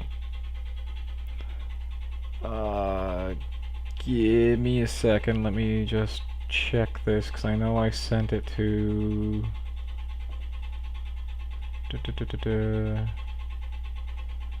Just give me a second here. I know I got it somewhere.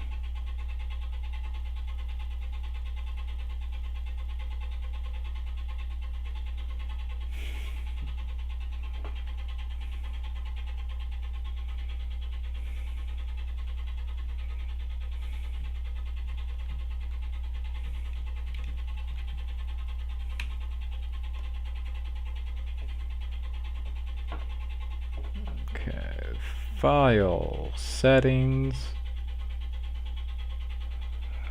code. Do a little quick search up there for code templates. There it is. So editor, there's file and code templates, and then there's file header. And this is what you want here. I put in @project, and then if you put a $sign and then 2 curly braces and put all capitals project underscore name inside of the, just copy that and drop that. See if I can drop that whole thing in the chat for you.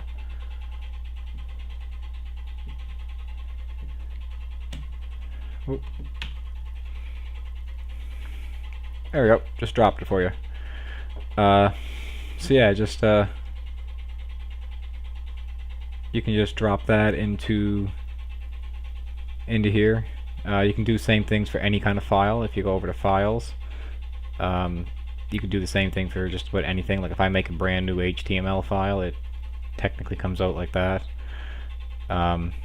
which I probably should have done instead of just create new file for index, but whatever. I did what I did. But yeah, you can set it up so that all your all your certain files will come out with specific header text, or you can pre-populate it for automatically filling in the package if it happens to have it. All sorts of shit like that. I just so happen to do this. I set that up. Fuck, I don't even remember when I initially set that up. But I have things like that in all my shit because it saves me, it kind of brands it and gives me copyright, if you will, without me having to write that in every single time, because it's sort of annoying to do that, as you probably know.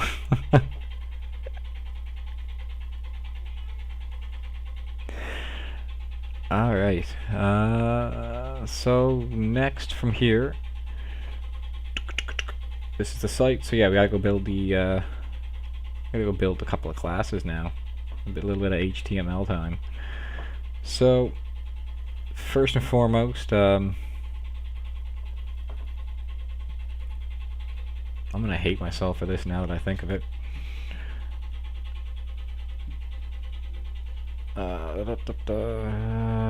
Let's just actually delete that for a minute. Gonna delete it anyway. New file. That's right. Fuck me. HTML file.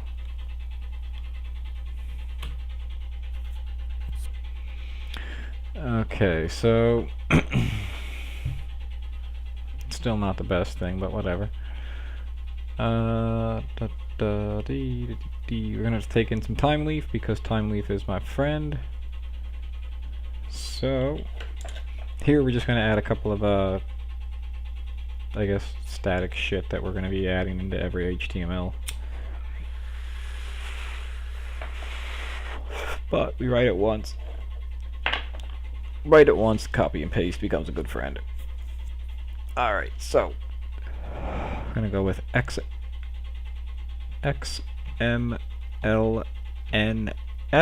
That would just be the XML's namespace. This is, we're gonna go with the Thymeleaf thingy.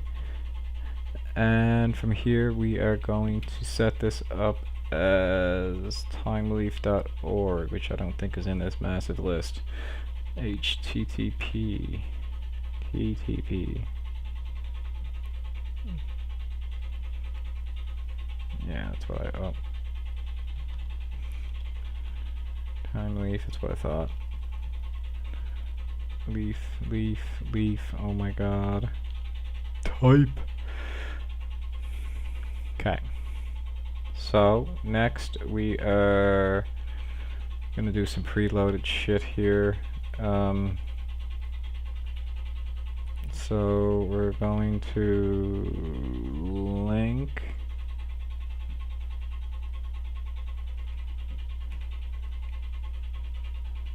we're going to make 2 links. They're both going to be related to style sheets. So do that. Then we're going to do relation style sheets. Alright, so the first one that we're going to be referencing is going to be our own in the CSS file that we are going to actually create. Style.css. It's not there yet, but we're going to create it. This one here is actually going to be from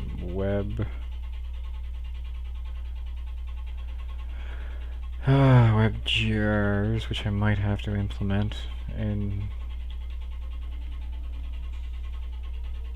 Bootstrap 5.3.2 or 5.2.3.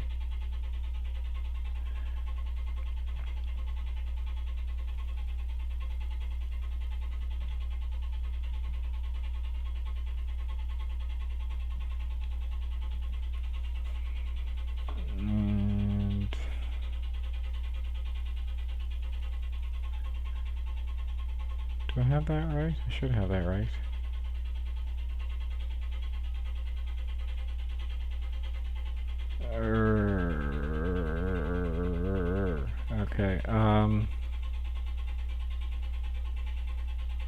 just do a quick little Google here for a sec.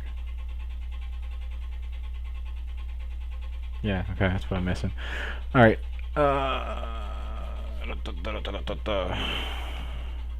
Dependency. This is going to be Bootstrap. Fuck, this is why I love IntelliJ. You're never alone. And we're gonna need some jQuery. And that's coming from WebJars as well, and thank fuck it knows the number. See, this is again why I love and fucking boast about IntelliJ, because it's fucking intelligent. Yeah, I'm gonna make that CSS folder, don't worry. Style sheet. Tile, oh my god. Why is my keyboard hate me?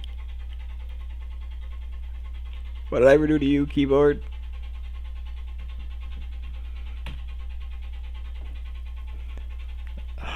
And why did I fucking capitalize that? You know what?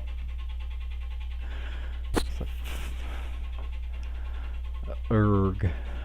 That's the fucking object-oriented developer in me, fucking capitalizing, camel casing everything. Like, fuck, Mike, get up. Okay. So now I need some jQuery. We're gonna do this in 2 lines. And this is going to be a script.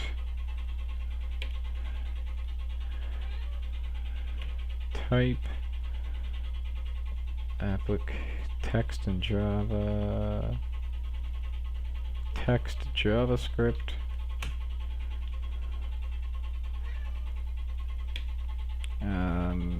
Source equals this. And we'll call it that. Okay, so both are WebJars. jQuery. What was the version? 3.6.4. jQuery min.javascript. That works. Again, this is why I fucking love. This is why I love IntelliJ. It's fucking brilliant.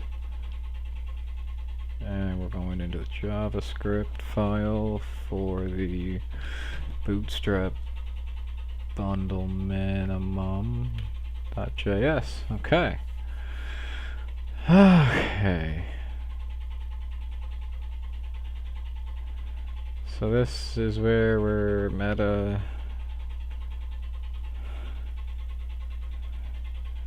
content text HTML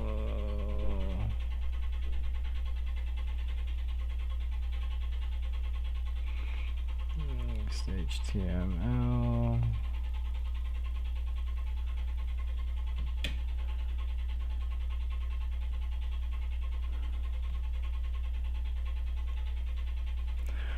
alright, and the HTTP equiv is content type. Does that sound right? Content type sounds about right. Next we want more meta. Name viewport tool. Sorry, I'm kind of mumbling myself. It's been a little bit. Content is devices width device width equals DEVICE is device minus width initial scale is 1. Alright, and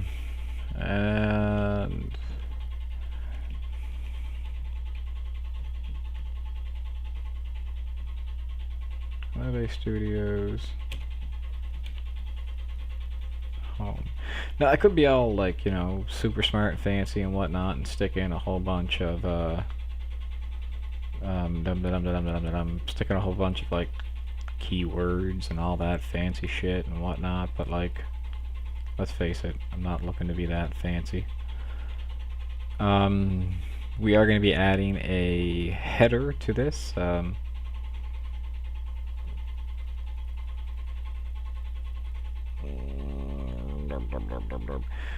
Which, okay, let's copy, fragments, paste, drop this in here, call it header, call this header. Okay, so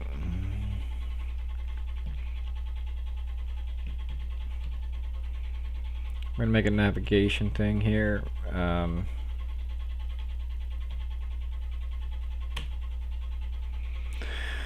This is going to be nav equals class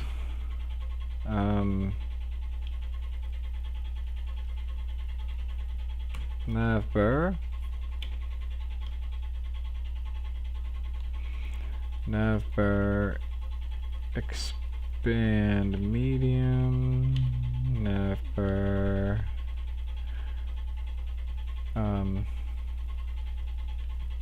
navbar dark. Why did I put a thing? Navbar dark, BG dark, or black? No, dark. There it is. And fixed on the top.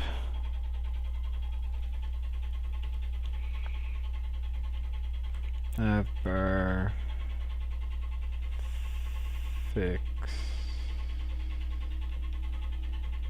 fixed top. And now we're going to do with a Thymeleaf. We're going to call it a fragment header. Now what that does is means that we can call this later on from just about any other file. So that's just going to allow us to write it once and use it everywhere. So this is just going to allow us to well, this is going to be the header of the class, and it's essentially going to let us copy this and just tell it to replace. So we'll just be able to create a div inside of other HTML files that we create, and we're just simply going to tell it to replace that specific div it's talking about that we're in with this, essentially the header. So as long as we put that at the top of our class, things will be fine. And you'll see what I mean when I go to stick this inside of our index class. So now we want to make a couple of divs, or like dividers here. So we're going to make the first div. This div is going to be to contain all of the other divs that we're going to put inside, and we're going to be setting it up in a fluid container so that they run horizontal. So we're going to make this a class container fluid. And now the first thing that we're going to want to do in here is we're going to stick an A class.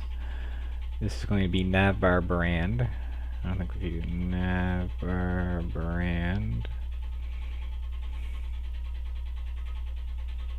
Navbar brand.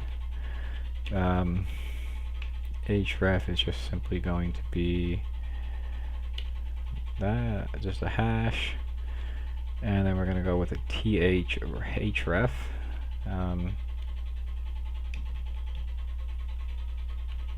href, and this one is going to be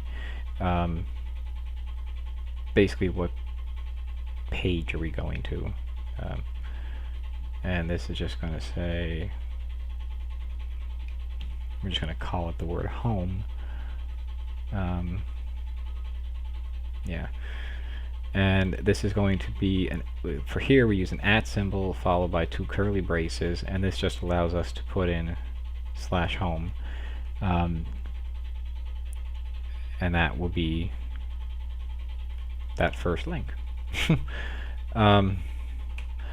Now we're going to add another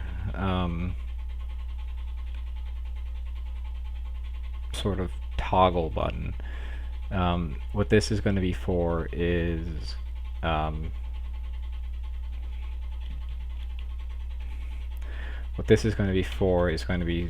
so that if the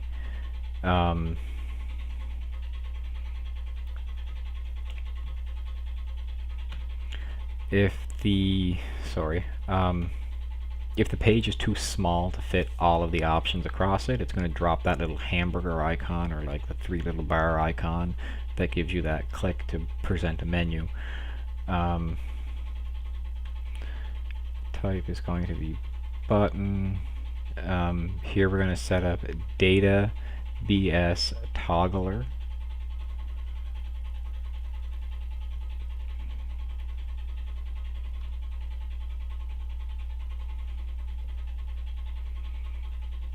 Toggle, which is going to be equal to collapse. And then we're going to have the target, which we're going to tell it to go to the navbar collapse.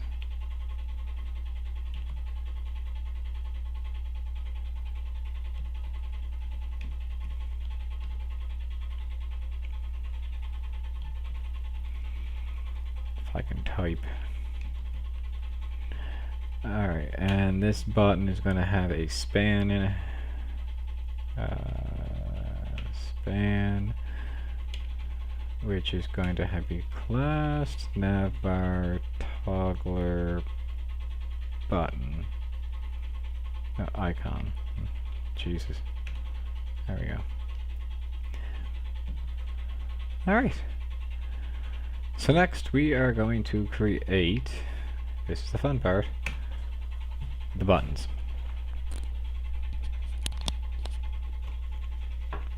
These are going to be like the buttons that are across the top of the page, like sort of like page buttons or like tabs. And they're going to be put into a collapsible navbar that's going to have the ID of navbar collapse that we just created up in that button. So div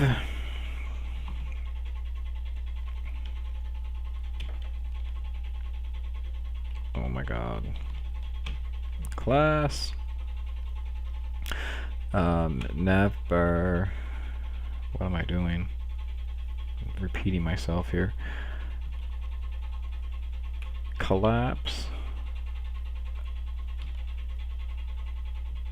navbar collapse, and then we give it the ID of navbar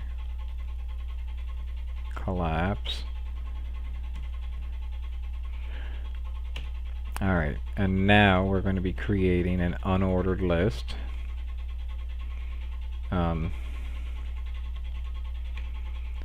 This is going to be navbar navigation. We're going to do me auto. What am I doing?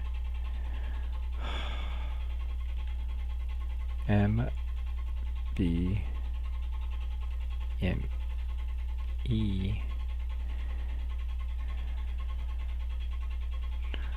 me auto MB minus 2 MB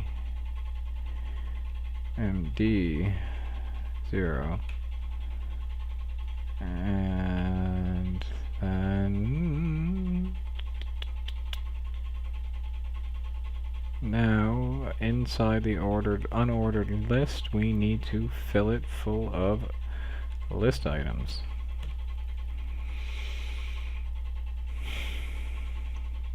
Okay, and now these are right now, they're going to just be simple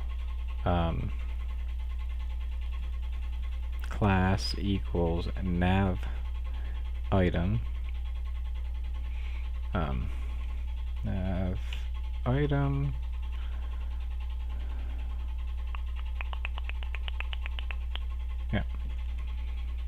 Oop. Now I gotta talk about these for a second. Make an A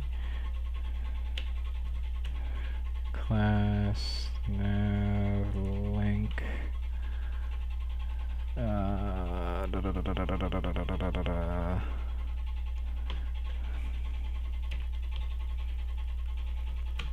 href is going to be this, href is going to be this,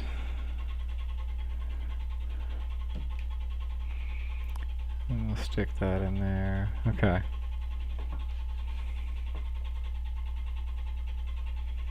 Alright, so for the header of the page, this one here, or actually, I believe I'm going to copy that.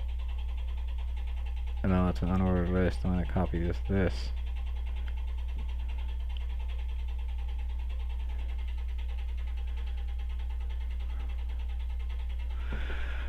Okay.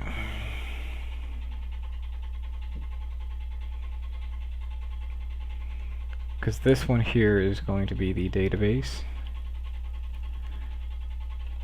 or the admin control panel, and then from there I'm going to have old school boneyard,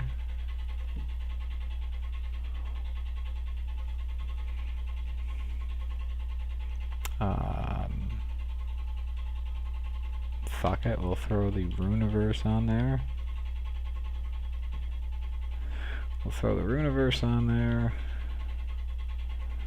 I'm going to throw on there IRPG.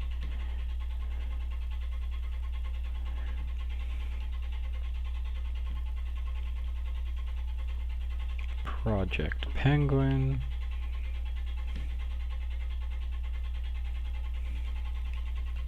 Clock.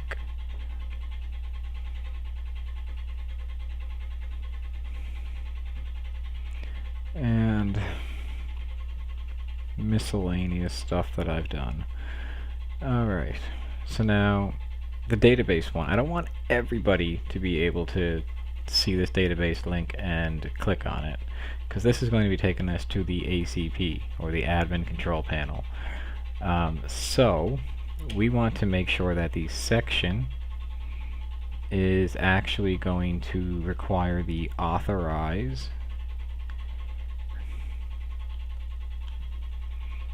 Authorize is going to be needing to be equal to has role role owner, and I need to include another XML namespace.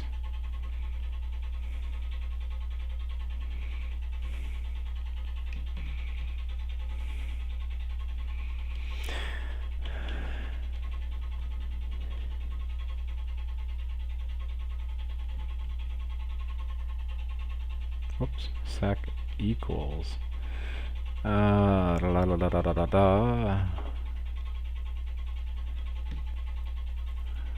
need Thymeleafs, Thymeleafs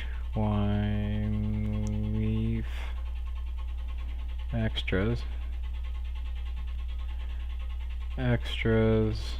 spring security, security, security 6.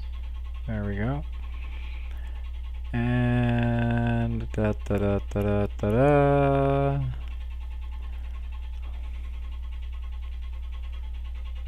Cool, and that's our header.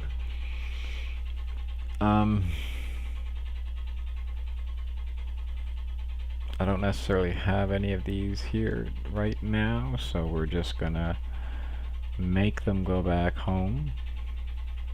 I will add in those. We'll come back to this to add these pages in later. But now if I was to go back into index, and like I said, I can simply copy and paste that. Oh, that's kind of impressive to reuse that. So, what does that mean? What does that mean? So we'll make a div, and we want to now replace this specific div with our header div. So Thymeleaf allows us to do th replace followed by an equal sign, and then we tell it what we want to replace it with. Because this is a fragment, we use the title key followed by an open and closed curly brace, and now we tell it the path, which is fragments, slash, and we want to use header, header. So now what that's going to do is it's going to replace this div right here with the div in which that we've added as a header. So if I was to run this right now and go to my home page, I would see that header. And then nothing else, but I would see that header. So before we do that, I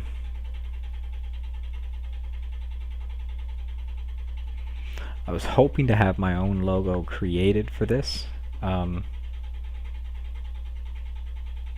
unfortunately I was not able to get my own thing done for this. So I'm going to be stealing my own logo from Boneyard. It's another project that I work on. I'm going to be stealing that to use for the I guess placeholder, if you will. So let's drop down to the next line, and we're going to create another div. This is going to be for the content of the page. So this is going to be what's going to have, we'll make this a class px4 and text center. So we're going to drop an image, so that comes across the top of the page. So in here we want a image source.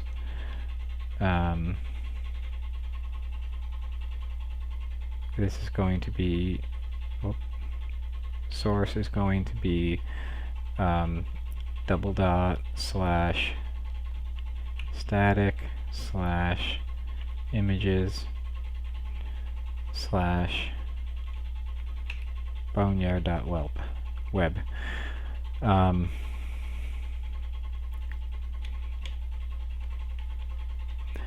We want to set the width to be 50% because it's a pretty big image, and the height to be 50%.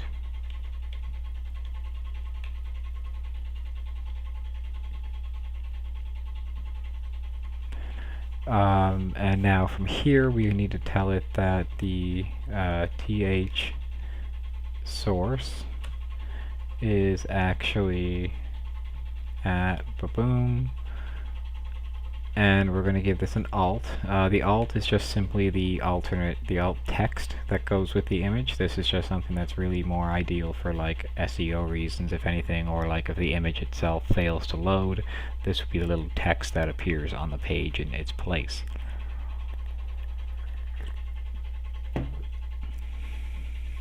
So I'm just going to call it logo.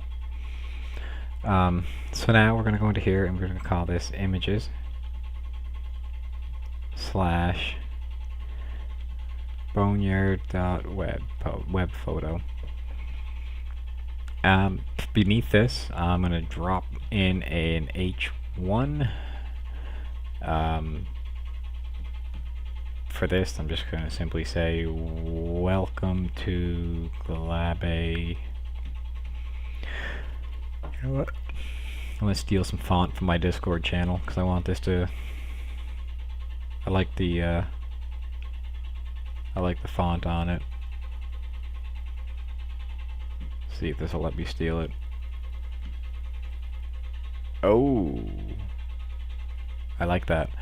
Okay, cool. I can live with that. Alright, yeah, this is just going to do that, and then we're going to make the fun part, because this is going to have the logo, have this beneath it, the logo, and now we're going to split the two sections here. So we're going to make another div. This one here is going to be style display flex. And then we're going to make it two divs.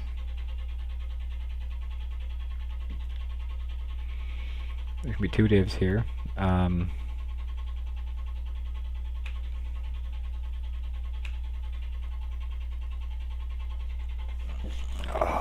Okay.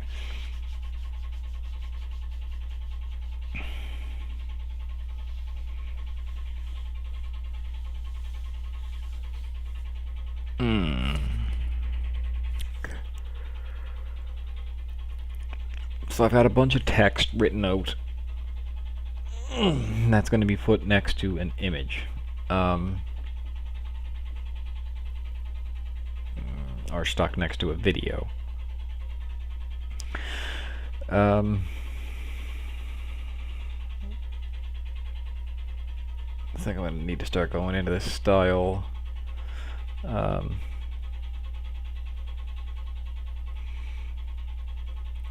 And we're going to need to make a couple of things. Alright, cause... Okay, I'm going to make a BG. I'm just going to call this bg.gs, so that's background for Glabe Studios.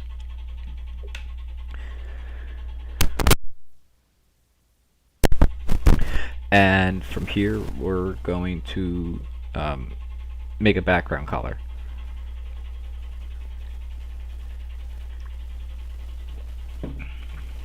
And I happen to like purple. So we're going to go with an RGBA or RGB alpha. And we're going to go with 49, 42, 77, 0.88.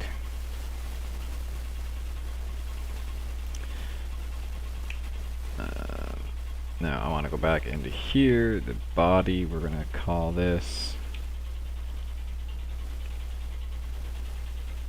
BG-GS,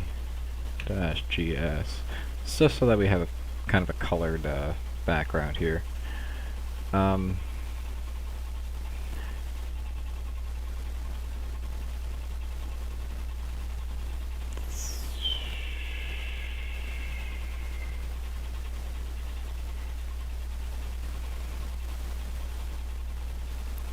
Okay, now the other thing I need to make in here is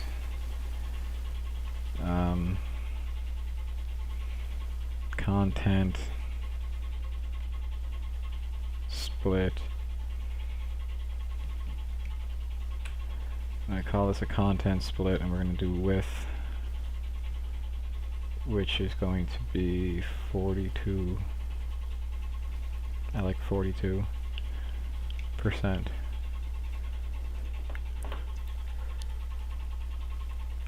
Alright, so back into here. This dev is going to have a video, so we're going to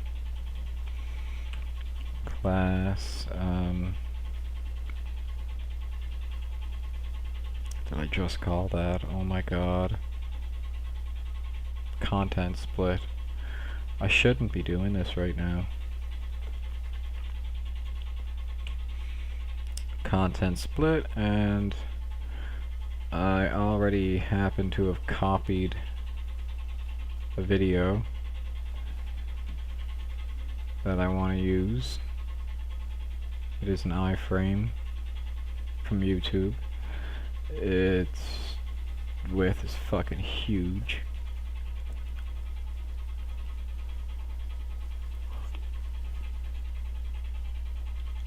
Oh, simple math to do this by half. Oh my god.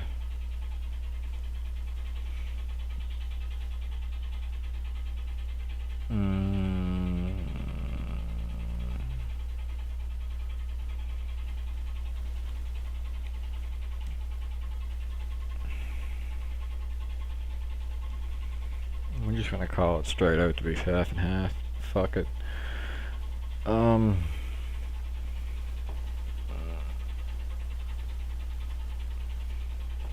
And this other side we're going to need to I'm going to do a paragraph.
Oh, fuck you.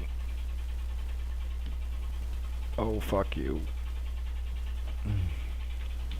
Alright, time to cheat the system. I'm not fucking doing that again. Nah.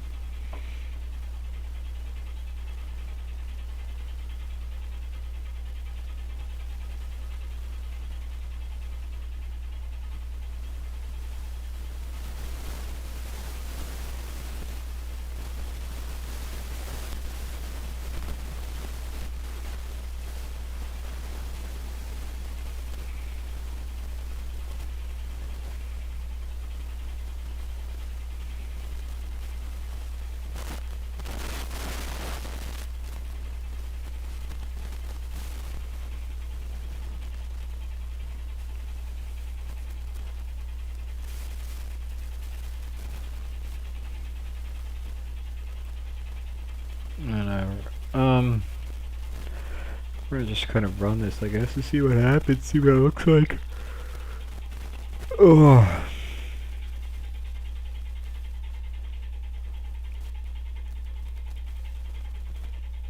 I might have to do some more style into this, but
Okay, so let's see what...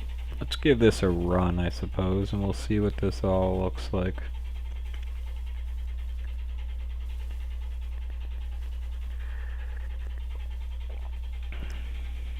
Yeah, enable annotations, sure.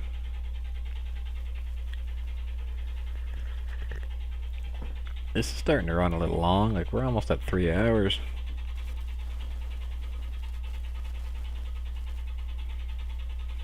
This live stream's reaching a 3-hour mark.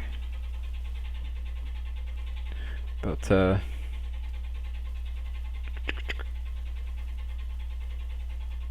okay. Let's bring up an incognito window. Let's go to localhost. Oh.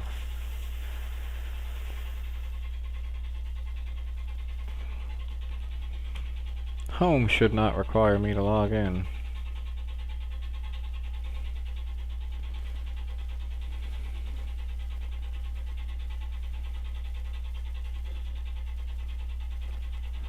I don't like you very much right now.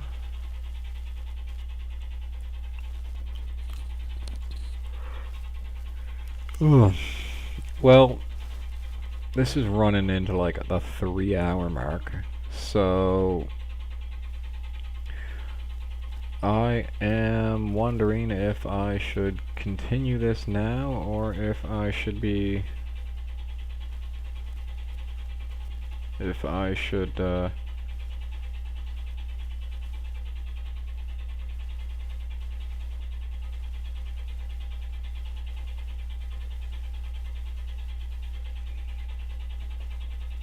An error happened during parsing of the template. Resource template .html. Okay. Where did I fuck up? Authorized pros.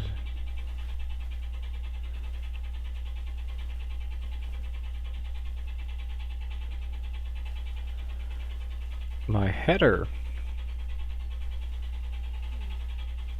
Line 23. Column 42.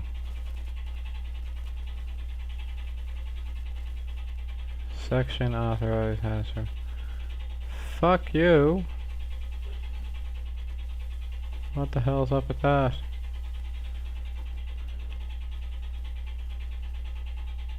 Yeah, I've got fucking spring security extras. Fuck you.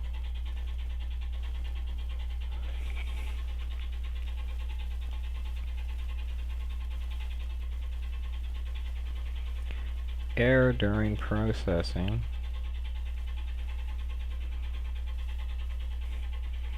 Yeah, caused by.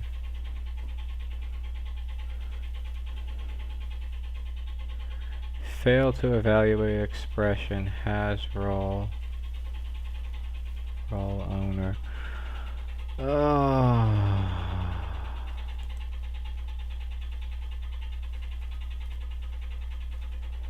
What did I do wrong? Oh, fuck me. Okay.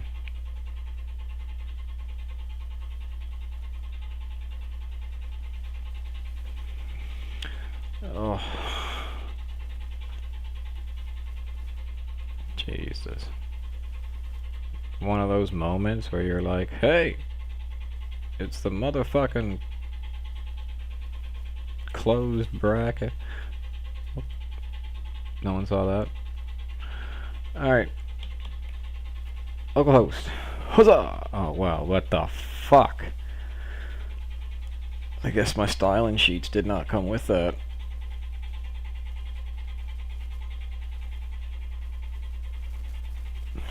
Son of a bitch.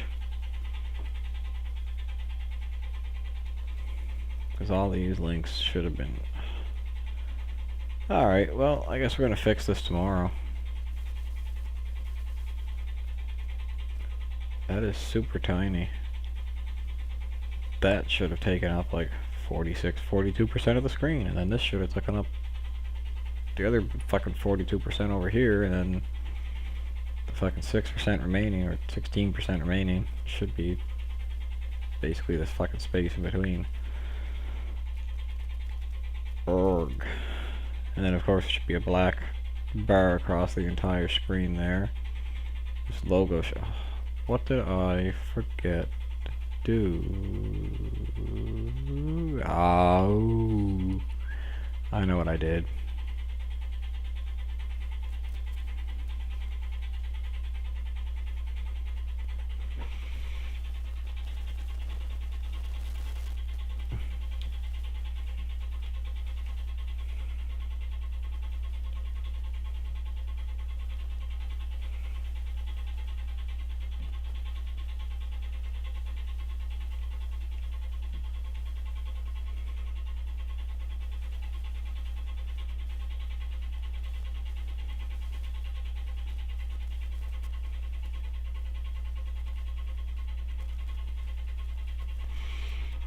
I think.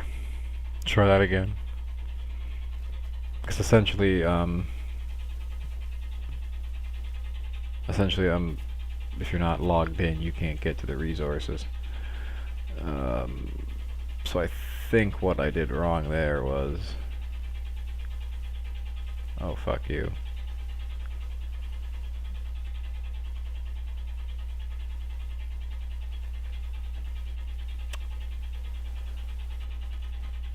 Oh, I forgot how to make those resources.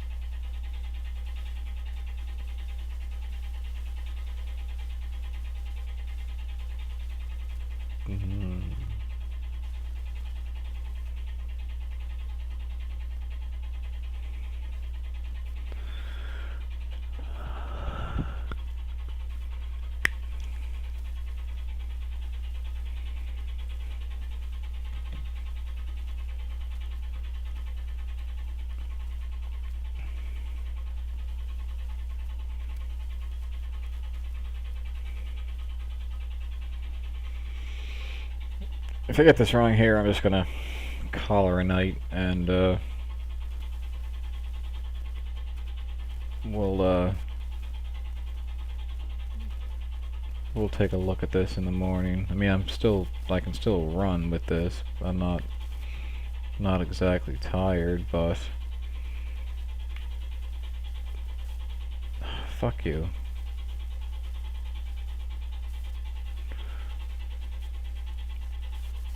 So my CSS scripts and whatever the hell are not loading, so like I'll figure that out in the morning. The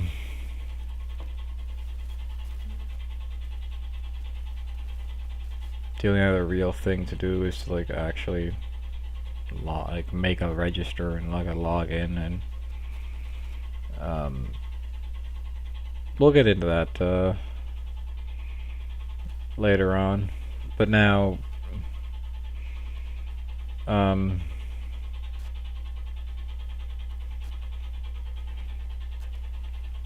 about what to do next. So we'll need to make a register page where we're going to be requesting people's username, email. Oh, that's the thing I forgot in the user profile.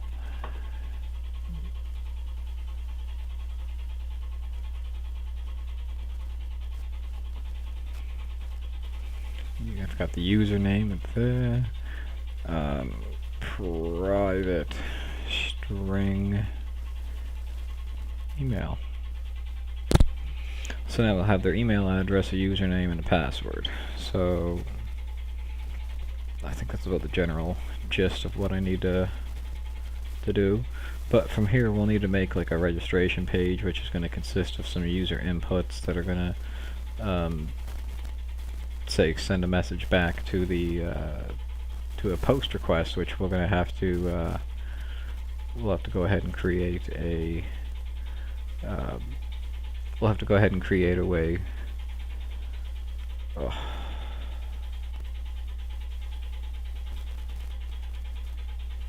Oh, fuck you, live reload.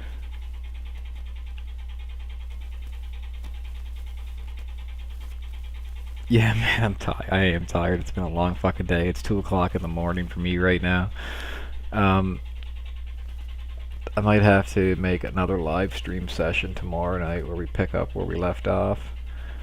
Um, but from here, essentially we're going to be making a um, a registration page, and we'll be doing this tomorrow because yeah, I'm getting kind of tired now. But we'll make a user registration page where we'll ask them for their username, their email, to enter a password and enter it again for verification purposes.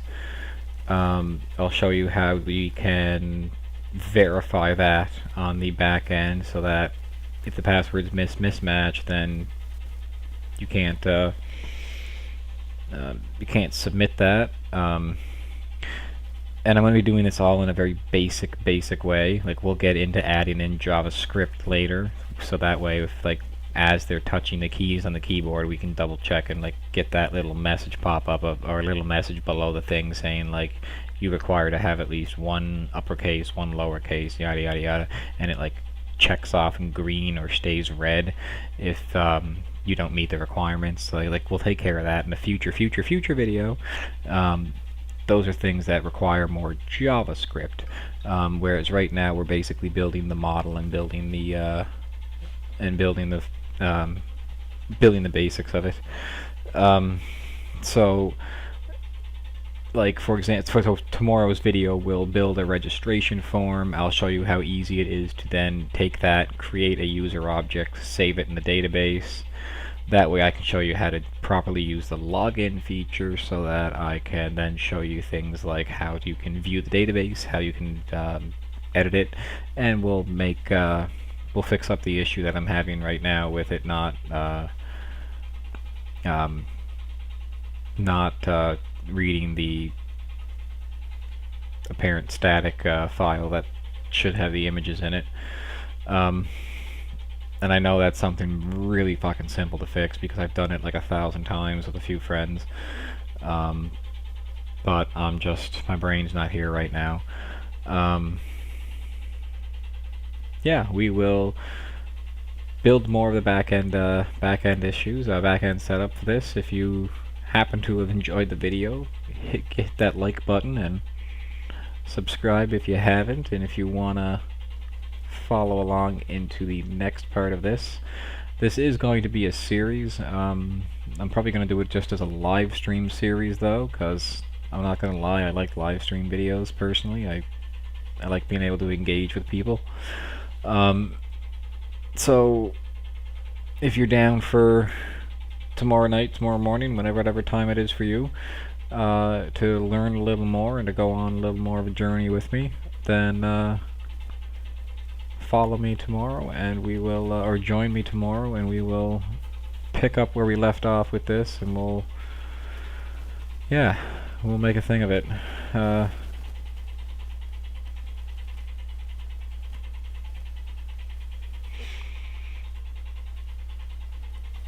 I don't really know if I'm going to throw this up on GitHub or not yet, like as an open source deal, because I am building this as a portfolio for myself. Because once we're done, this is going to be a simple jar that I'm going to be able to just buy a VPS and run this on, and then point my domain to it, and then people are just going to be able to go to gladestudios.xyz and they'll be able to hit this website web app that this is.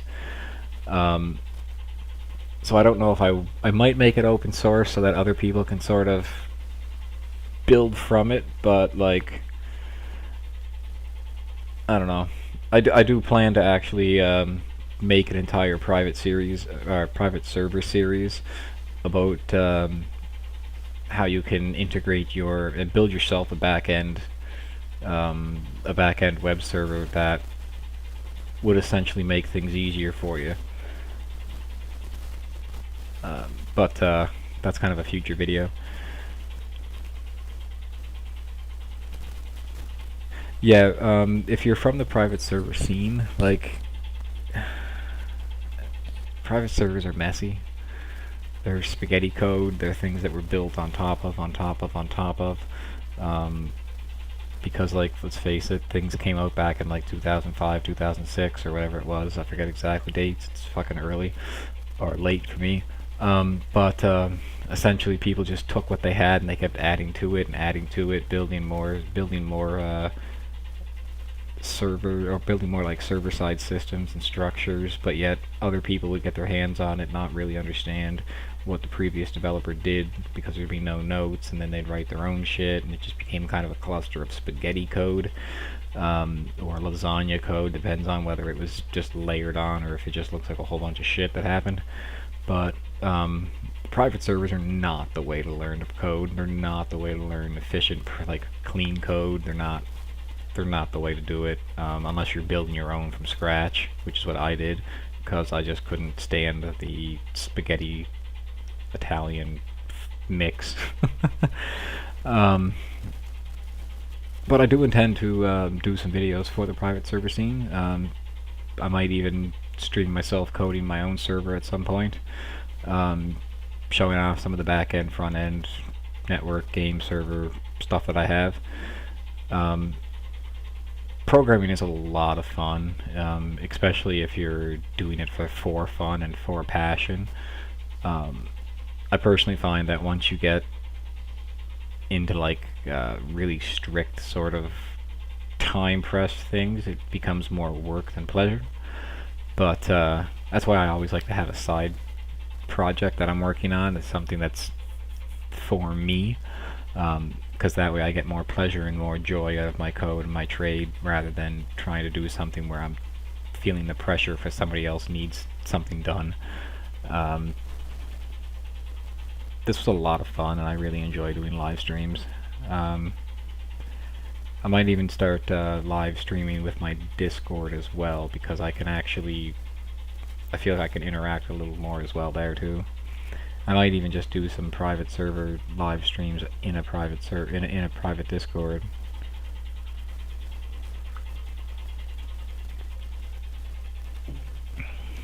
Because I also don't know how YouTube is with that sort of thing. But yeah, if you enjoyed this, if you have any questions about the code, feel free to drop a message in the chat or join me on Discord and hit me up, send me a message. We will be doing this tomorrow, probably the same time. I'll create a little post and send out a time message for everybody. But in the meantime, keep that coffee cup full, keep your curiosity open, and just have fun. Coding is meant to be fun. Alright guys, take care and have a great day or night, and we'll see you tomorrow.